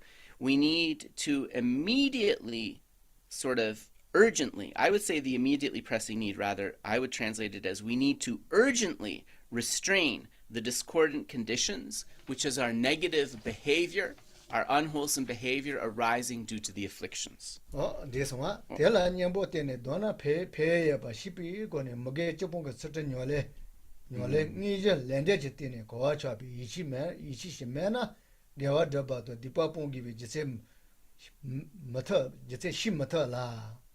One needs to see that there is fault in engaging in the afflictive behavior of the 10 non-virtues, and that such behavior makes us vile. If one does not have an informed conviction on the basis of karmic cause and effect of the actual practice of abandoning the 10 non-virtues through understanding the benefits of applying antidotes and restraining from such behavior, one cannot understand the need for practicing virtue and turning away from misdeeds. So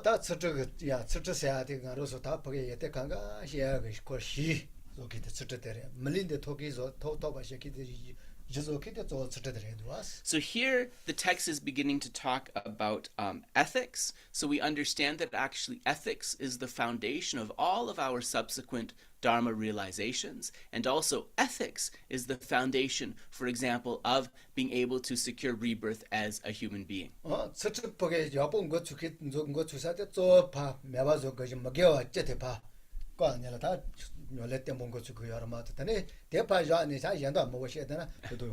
So in terms of ethics, right, we want to be able to practice this in the correct sequence. So the first way that we do this is we learn what the 10 non-virtuous actions are, and then we guard ourselves, we guard our behavior against falling into the 10 non-virtues. If we look up other codes of ethics and so forth and practice those but neglect avoiding the 10 non-virtues, right, that's not the way to go. That is not going to be so effective.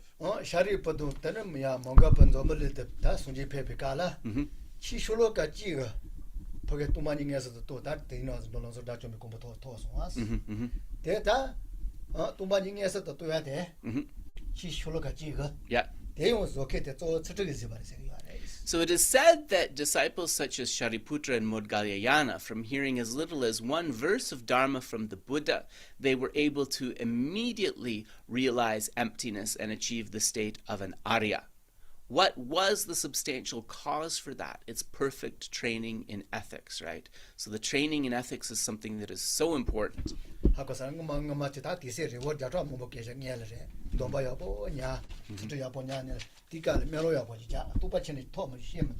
So actually what happens is they guarded those perfect virtues in a previous lifetime. Then combined with guarding those virtues perfectly, they made a strong prayer to be able to reach the state of an Arya being, and in that way, that realization was able to unfold. 오다 깨져니 뭐 뭐야래 데이터 다 찾으셔야 돼 가르를 이나신 뚜빠셔야 이나래 다 실라도 뭐 공부도야 가르를 이나 그 힘면은 되요 말이스. So whatever goal you have from your practice, whether it is to be able to achieve realizations on the path, whether it is be able to reach the higher rebirths of humans and celestials, all of this depends on a fundamental basis in ethics or morality. 어때요? 자와대다 세가 보게 이저가 또 뭐게 왔어. 아니 여러 때라당 나도 다 리가 디어로 왔어. So then, of course, mainly what we want to try to subdue is the 10 non-virtues, the 3 which are related to the mind. And then in this way, of the mind. And then in this way, then subdue also the behaviors, the non-virtues of body and speech. 다 대도 토아리 왔다게 하면도 와서 무슨 데리나 니만이나 다 대프게 따다 거르고 돼야지 니바 대서 야기오나 시와지도 레레지 니와로 왔어. And we don't need to kind of look very far or overthink what the benefits of this are, because actually, if you look at this list of the 10 non-virtues and you just refrain from a few of those activities, you can check yourself and you'll see that your mind becomes more open, more peaceful. 자와서 때 가제 보겠다 보게 과야게 걸어서 도와지요나. Semsumdes. 이제좀. Yeah. Sorry. 다 되네. 다 연도라지 로마 받고 가는거야. And it is also said that if you are able to subdue from engaging in the 3 non-virtues of mind, that then refraining from the non-virtues of body and speech will also become a lot easier. So these are covetous, wrong view, and doubt are the 3 non-virtues related to mind. Yeah. And actually these 3, we could say, are the roots where all of our difficulties and upsets stem from, ultimately. Yeah, and so then when we speak of the non-virtues of speech, it's lying, divisive speech, harsh words, and gossip. Yeah, and so then of body, it's killing, stealing, and sexual misconduct.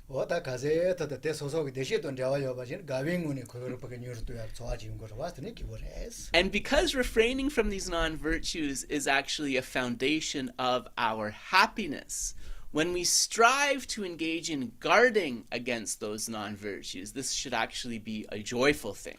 So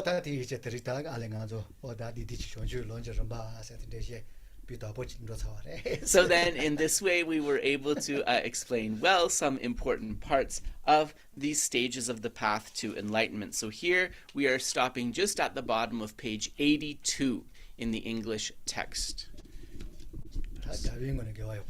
So then let us dedicate with a joyful mind.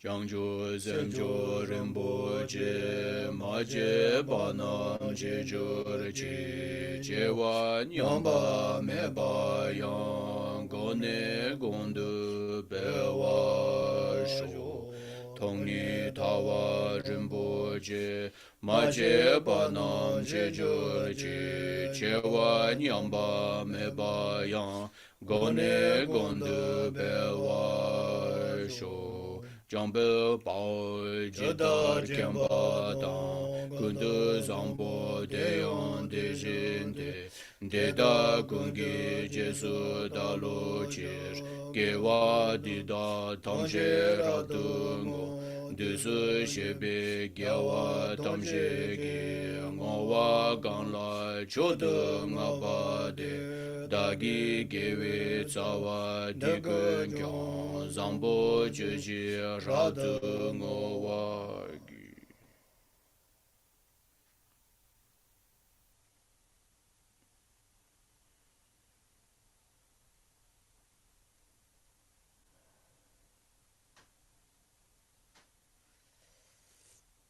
로지 관계 가와서 베타 니파 간디지오나 디에틀라 데네다 뭐게 뭐주 네올라 소바 다 거의 여자 또 밀레티 여자 가르 이나 바셔와지.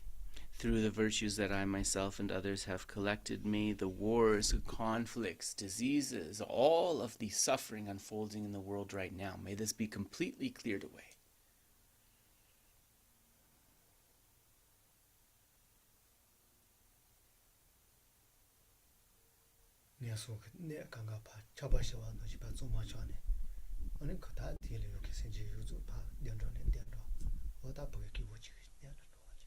Through these merits, may the lower realms be completely emptied, and may the beings there be blessed so that they take rebirth only in the higher realms and achieve happiness after happiness.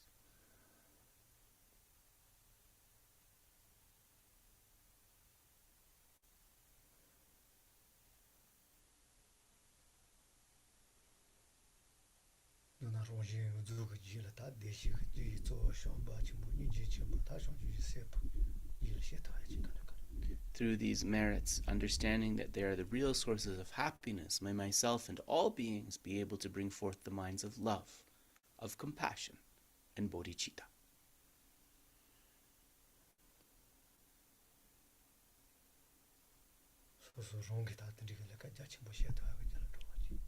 May I myself alone bring forth the activities necessary to help them accomplish that.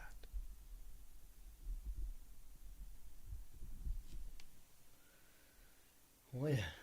Tangazo Guinness and Moate, let's have one of let's have some Digomar.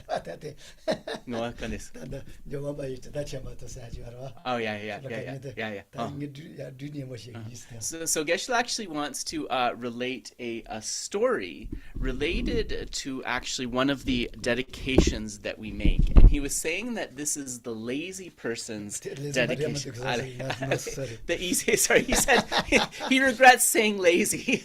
He says this is the easy person's dedication. It is the easy person's dedication. So he wants to explain a little bit about that. Yeah.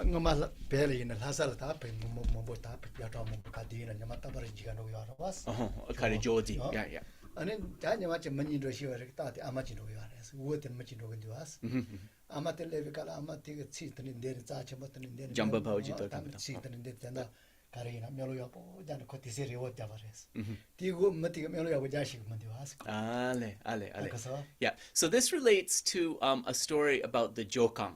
So this was the temple in the middle of Lhasa where the precious Jo image of Shakyamuni Buddha was. And so it is said that there were 3 people who were traveling to the Jokang that day on pilgrimage. And the first of these was a woman who was a little bit more educated, more seasoned in the Dharma. And so when she came to in front of the image, she was able to make kind of like really vast and meaningful dedication prayers, and she remained in prayer for a very long time.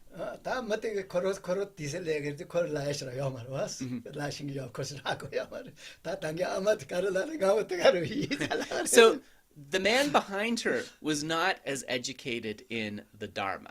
And so when the lady had finished, it came his turn to stand in front of the image and pray.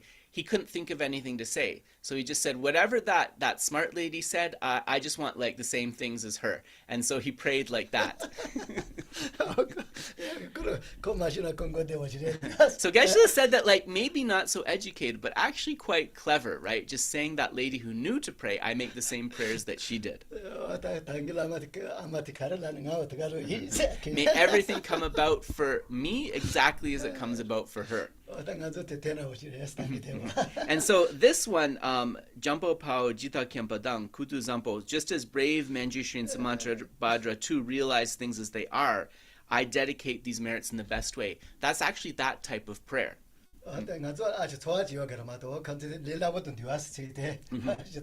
So we need to understand a little bit about why we make this prayer. Otherwise it's very short, right? And the words are kind of easy.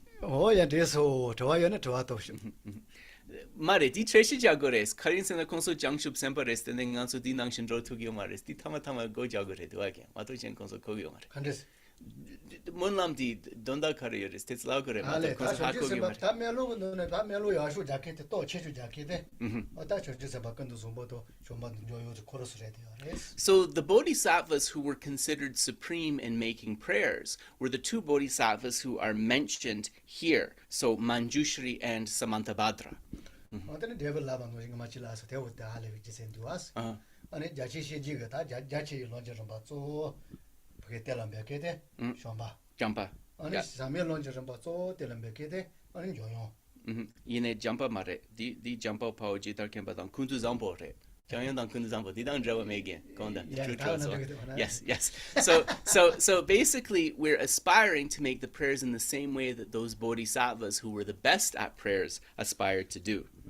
디송아. Decent. 디사라. Yeah, decent. 오예 다 뒤에 드리테 다 좋아인다 뭐 좋아도. So we'll leave it there, and if people have questions, just let me turn up the volume a little bit, and we'll take your questions.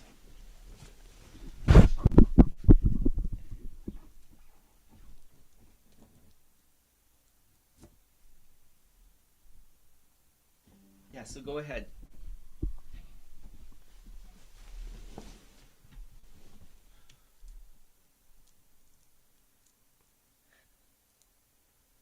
Does anyone have a question? Go ahead, Annie. I had a quick question about when Geshe was talking about snapping his fingers before he begins the teaching. Is there a prayer or motivation that he does before he says that? Or do I do like the story you just said, and may I be like Geshe and snap my finger? Ale, okay. Nganso di chu mashi gangla nganso zuguzu di chik sogyores. Di sope kabala munam jabya chikyores kare sogores. Mato jenga Geshe nangshin sango tangi di kala kare sango tangures di kabla. 말말 티칼 못 봐서는 또 그거 아니야. Yeah. No prayer. You just want to contemplate impermanence. Okay. Just contemplate impermanence. Thank you. 그 대한테 된다 때문에 말이다. Yeah. It's just a reminder to yourself the current situation I'm in is not stable. Right? Yes. That situation of authority is not stable. That's very important to remember. Yes. And I get so nervous usually that, okay. Thank you. Yeah. No problem, Annie. Anybody else? Dana and Martha, I'm not sure who put up your hand first. Dana was first. Okay. Go ahead, Dana. Thank Dana, you. yeah. Thank you. Hi, thank you for another inspirational teaching today. I have a question about what you taught about restraining our negative behaviors that arise from affliction. So do we individually have to do some of us have to make more of an effort when it comes to restraining our afflictions? I guess my question is, due to our karma, do we come with different amounts of like fierce or intransigent afflictions? And I guess my question is because you see some people doing quite horrific things in the world, right? Does that mean they're not trying hard enough, or are their afflictions due to their karma just like overwhelming? And is there hope for us? So it's almost like you're asking Donna if they're just actually not at a point where they can do better because the power of their afflictions is so strong. Yeah. Nganso di tambo di nganso gonda semkea gi sungshin nane shebo gabo jones tuje ches tene nganso di jaw rumbache jungi nangla roa nganso di nyomong dinso ne kandes laugare pang chi gogire duas dine kandes laugare sungare nganso sem nyomong ne sungare stabo chik laugare duas ane yene nganso zamboling nangla tana roa mi kashe koronso nupa kaya dang denso halepe gya champo sogiores di kare chenires karin sena konso nyomong ne zungya yapo tabje chegyo mares yamana konso nyomong ki bakshak dang gompa di halepe shuk champo yensang konso dile yaga soya yomares di kandis chik sanglo tangoresa. 야, 다 대도 데려왔어. 녀모로 당 안조 강가셔도 공부치 뭐야 알아. 다 단단 내와시 되게 되지. 다 딜리주 공부치가. 또 제가 지요아이자 다 바자드 세는 건도 약간 거 주는 거 알았어. So Donna, you're on the right track. So basically what Geshe is saying is like in terms of the afflictions, we are all habituated to the afflictions, right? So training in kind of avoiding them, not so easy, but in terms of those beings you mentioned that are doing kind of large-scale harms and so forth, we could say that their habituation is even more powerful compared to that of most of us, that their imprints for the afflictions and the attendant misdeeds are even more powerful than for the rest of us.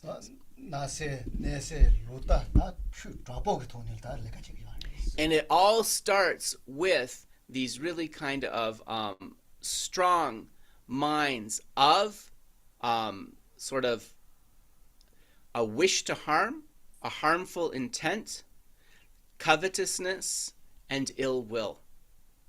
Right? That harmful intent, covetousness, and ill will is where that starts.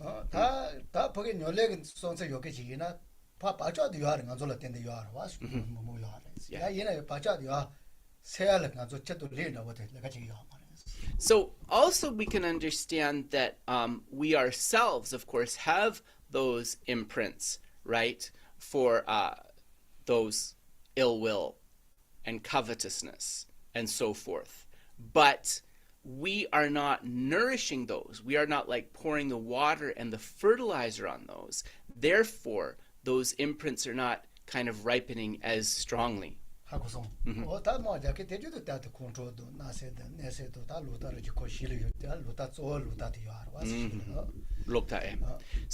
Geshe said that those who are fighting in wars, it's very difficult because that circumstance is like all of the water and fertilizer that you need for those negative seeds to ripen. And he said, especially those who are fighting in wars, it really comes down to wrong views. Wrong views are a lot of what perpetuates that. So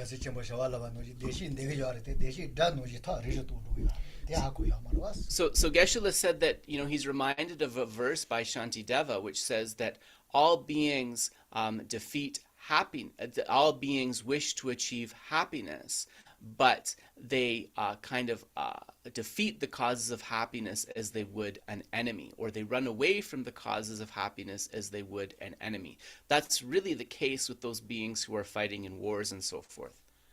Yeah.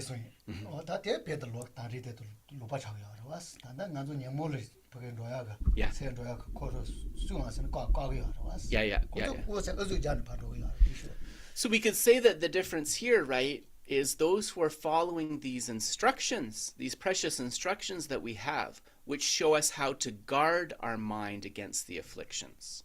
The beings that you're mentioning, they are embracing the afflictions, and we can see the result of that. Did that answer you, Donna? That was brilliant. Thank you. That was really, really helpful. Okay, Thanks. So glad. Anyone else? Oh, there was someone else, Dave. Who was it? I forget now. Sorry. Was it Go ahead, Martha? Martha. Go ahead, Martha. Yeah. Good afternoon, Geshe-lan, Kyadruplan. Hi there. And I don't know if it's an important question, but I am confused. I want to know what is the difference of virtue and ethics? The difference of virtue and ethics. Okay. Gewa dang tsutrum ki kepar kandes chikres. So the first thing to say is that all practices of ethics are virtues, but not all virtues are ethics. So that's the first part of the question.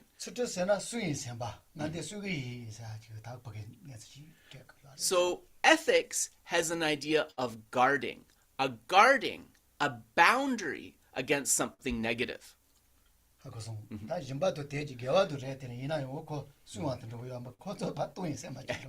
So generosity and other things, these are virtues, but you're not guarding against something. So they're not a practice of ethics, right?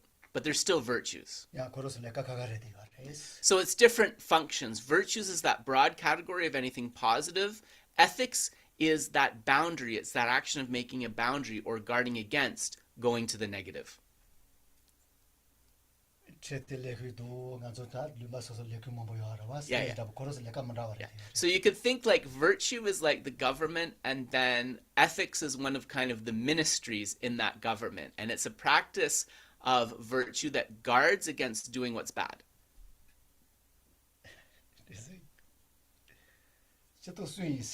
Yeah. So the definition of ethics is a mind guarding against. It's a mind that's guarding against something harmful. Thank you so much. You're welcome, Marta. You're welcome. You're welcome. Does anybody else have a question? Or Dave, Yeah. maybe there's something on socials. No, Yulisa has a question, but I'd like to debate Geshe's answer afterwards. Okay, I have one question, a small question. I don't know if it's a small question, but it's a question. I was just wondering, you talked a little bit about how form, form ignites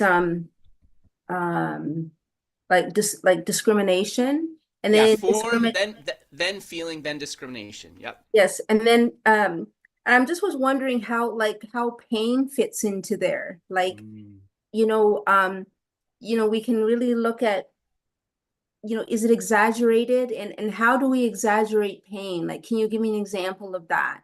Because I just find that very interesting. No, thank you for that question, Lisa. Especially today, I have like this terrible pain in my knee for some reason. So it's a good question for me too. So thank you for asking. Nganso di pumpo ngagi nanglola. Nganso di suk sorwa denika duche rwa duche yewa che di duche rwa. Sorry, duche rwa. Sumden so rwa. Ane nganso suk chik tongne dene nganso kurteb dile manga chik sogiores nganso sujayadi supo sujayadi yang kurteb gi semyores yamana pumbo nganangla kawadrogiores sujayadi supo sujayadi sujayadi ta chawashul duwas nai nesate. Yeah. So the actual feeling of pain, right, that goes into the category of feelings, which is the second of those 5 aggregates. But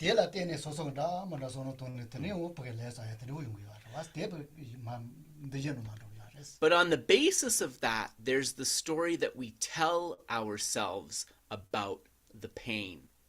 And that is that third one of discrimination.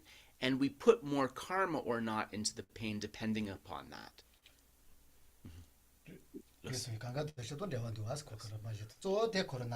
Yeah. But the pain itself goes under the category of the second skanda, or the second aggregate of feeling. Okay. And then it's just...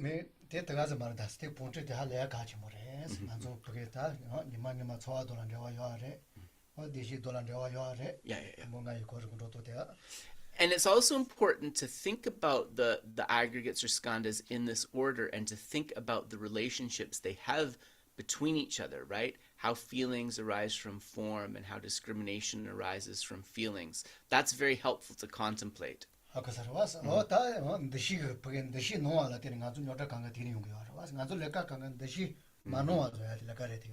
So the problem is, whether it's pain or any other feeling, right? It's our discrimination of it.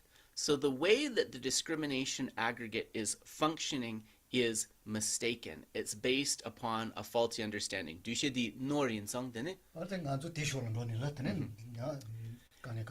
And we follow that mistaken discrimination and the story that it's telling us. And that is the beginning of so many of the problems that we experience. Ale dembani. Didang kare.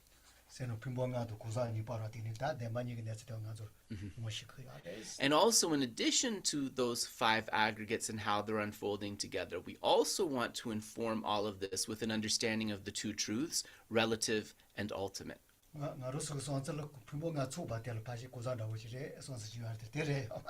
Because we have this idea, right, that there's some sort of pinpointable self or I somewhere within those 5 aggregates, right? And we need to train in the 2 truths to correct that misconception. And that's also going to help with this, believe it or not. Yeah, so there's a lot to kind of unpack and discuss there. Did that answer you, Yolisa, or did you have a follow-up? Yeah, well, I just was wondering, I can't remember what the 2 truths are, and I'm just kind of like a little bit, but I'm sure that's Relative and ultimate. So how things exist conventionally and also their Oh, ultimate that's nature, right. which is that lack of inherent existence or emptiness. Yeah. That's right. That's right. Okay. Thank you very much. Yeah, you're welcome, Yulisa. You're welcome. 어디 거를 때 가서 가게 밥 마저 아스카 디나 소노 도나 세리 빠이나 따지서 사가 저 지도는 요 알아. So Geshe said, please, if you take anything from today, remember these 5 skandhas or aggregates and try to think about those and their relationships between each other. If you do that, you're really following like a scientific approach to Buddha Dharma. 니마치기 대시이나 인데와 요 알아. 마세치기 대시이나 인데와 요 알아. 세 심미기다 지마르 샤마기 데와 간가 두는 요 알아. Your understanding of these 5 aggregates is related about with your day-to-day behavior and happiness. It's related to your future happiness. It's even related to your happiness in future lifetimes. So studying and understanding the 5 aggregates or the 5 skandhas is really important. And that is why the Buddha and the other great Indian pundits such as Vasubandhu and so forth, why they put out these teachings on the 5 aggregates that we find in the Abhidharma and so forth.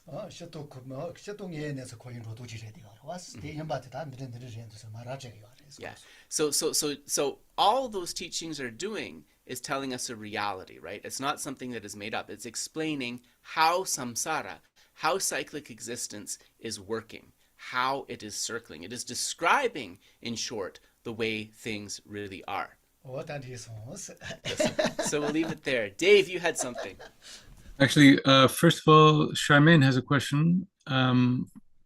How does one have healthy doubt skepticism versus doubt in order to facilitate clarity pertaining to the non-virtue of doubt?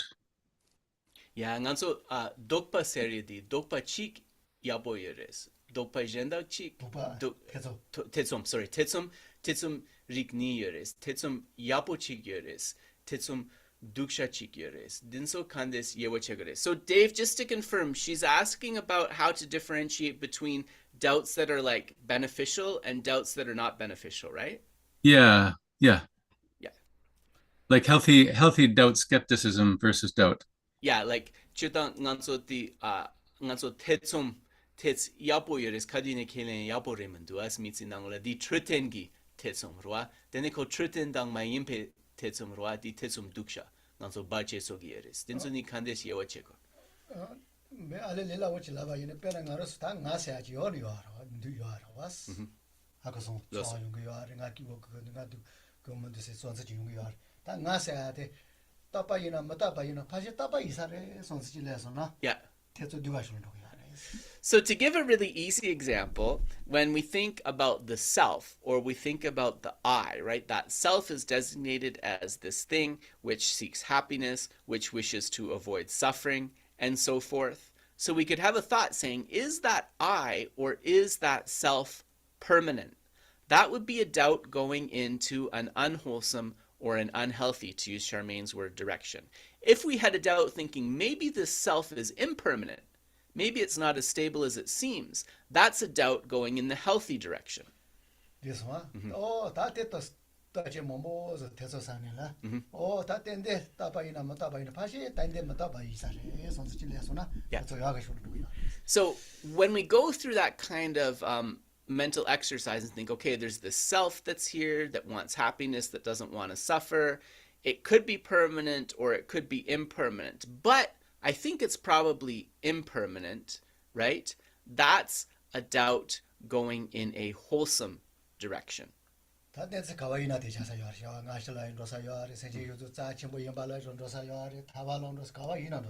we could think that also about the nature of sentient beings and how we're close to them. We could also think about past and future lifetimes. So this kind of division between wholesome and unwholesome, or like a healthy and an unhealthy doubt, is really a doubt that aids us on the spiritual practice or that hinders us. Nanso lam di barche soye gite samdang lam yapo droye gite samdang. Yeah. So that doubt that thinks probably that self is impermanent, that's a doubt that's actually going to lead us further along the path of understanding, isn't it? So for that reason, it's a desirable one.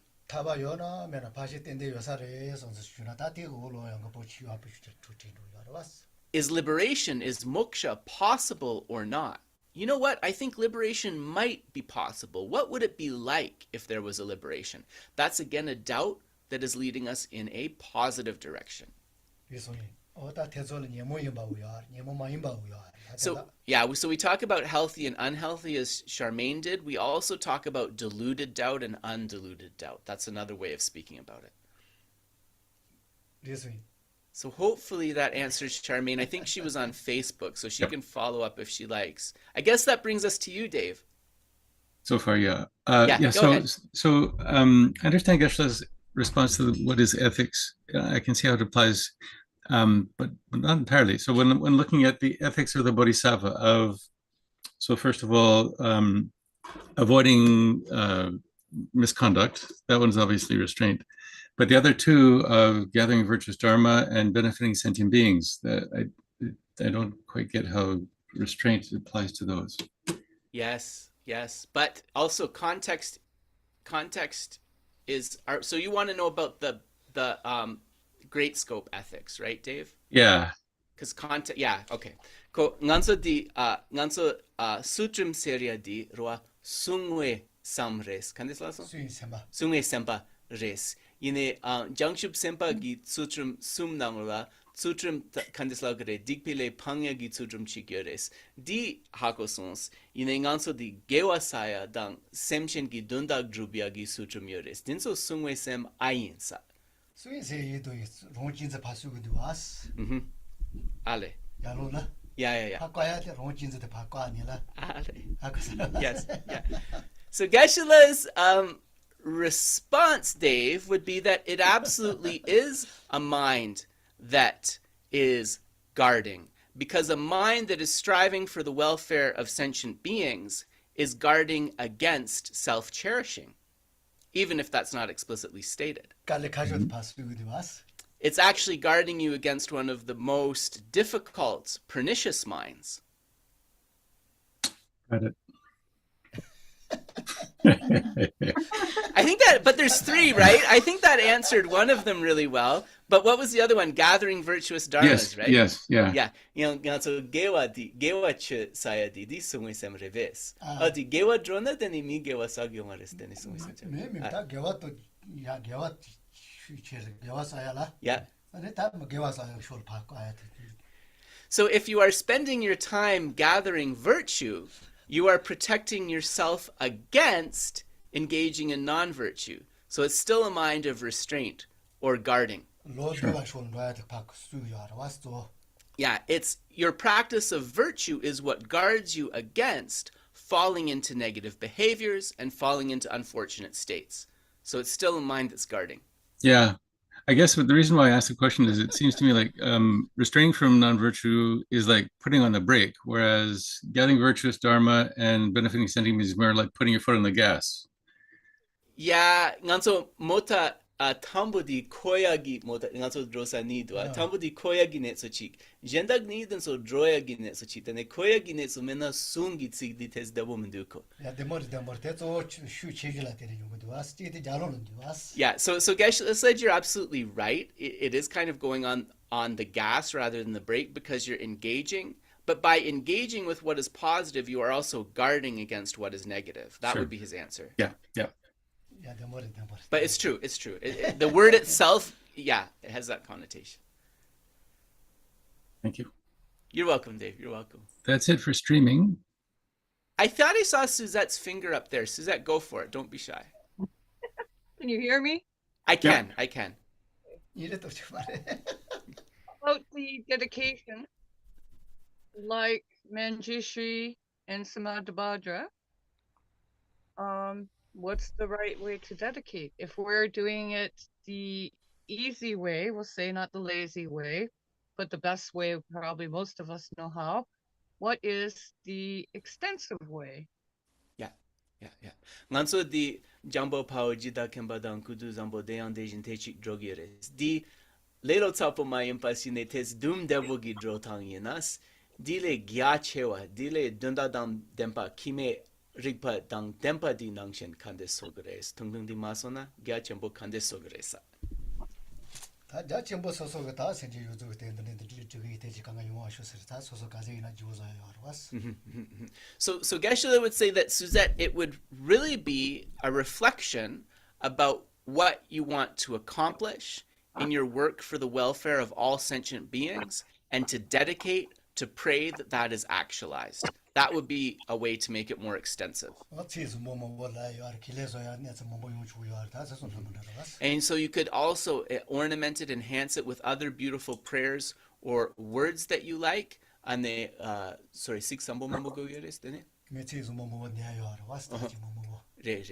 so you can imbue it with the meaning of any other prayers that you want, and also, you know, pray for specific outcomes or dedications that you are hoping for in your practice. And you know, a really powerful thing too, when you make the dedication, is to dedicate into making a promise, you know, using the space of that dedication to make a promise in an area where you want to improve your practice. But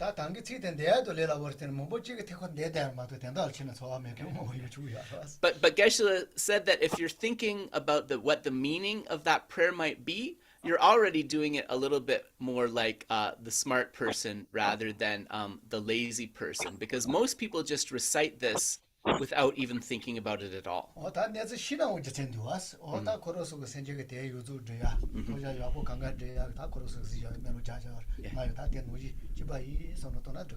But if we think about it, there's a reason behind the prayer, right? Samantabhadra, for example, a bodhisattva. So this bodhisattva that knew what the needs of sentient beings were and was spiritually developed enough to be able to kind of actualize and work towards that. So his prayers have all of that knowledge behind it. So I want to pray in the same way, right? So there is actually kind of a reason for doing it like that.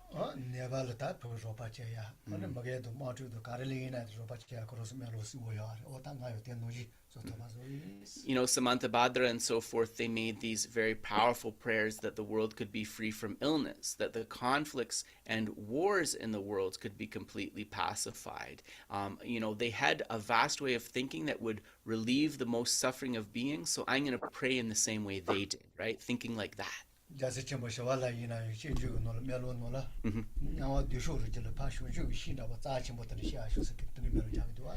and also, you know, we can talk about it using images. Like Shantideva, he has this prayer of a beautiful image where a tree of enlightenment takes root and blooms in the deepest hell, and kind of clears away the suffering of beings there, right? So many ways to think about it.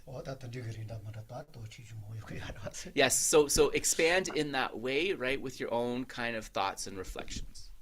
All right, I was wondering if it was like a method of more so than words, right? I didn't hear that at all, Suzette. Dave, did you hear her? You rocked back on your chair, I think, and then you didn't catch your mic. No worries. Oh, I was wondering if it was Geshe was pointing more at a method of dedicating with less just superficial words, right? Like more are we doing it right? It was a lot. Thank you for the good answer. Yeah, no problem. Okay, yeah, no, you can come back to it another time, Suzette, if you want. Yeah. All right. Yeah, so Geshe said, right, like these prayers and their meanings, those will become vaster for us too as we study, right? So like the prayers get better as we go as well. And also his parting advice to everybody, please learn about these 5 aggregates or skandhas and think about those a little bit. That's his parting advice. Especially that factor of discrimination. How does that unfold and lead us in a positive or negative direction? Think a bit about that. So we'll leave you there, everybody. Enjoy the rest of your Sunday. Thanks for spending some of it with us. So Geshe will tell you next time a nice story about Gendundrub, the first Dalai Lama. That will come next Sunday. Take care, everybody.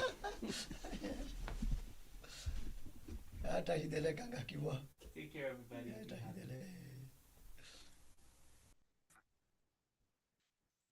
Dave, I have a question, please.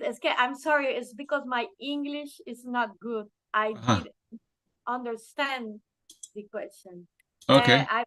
what is gardening? Garden.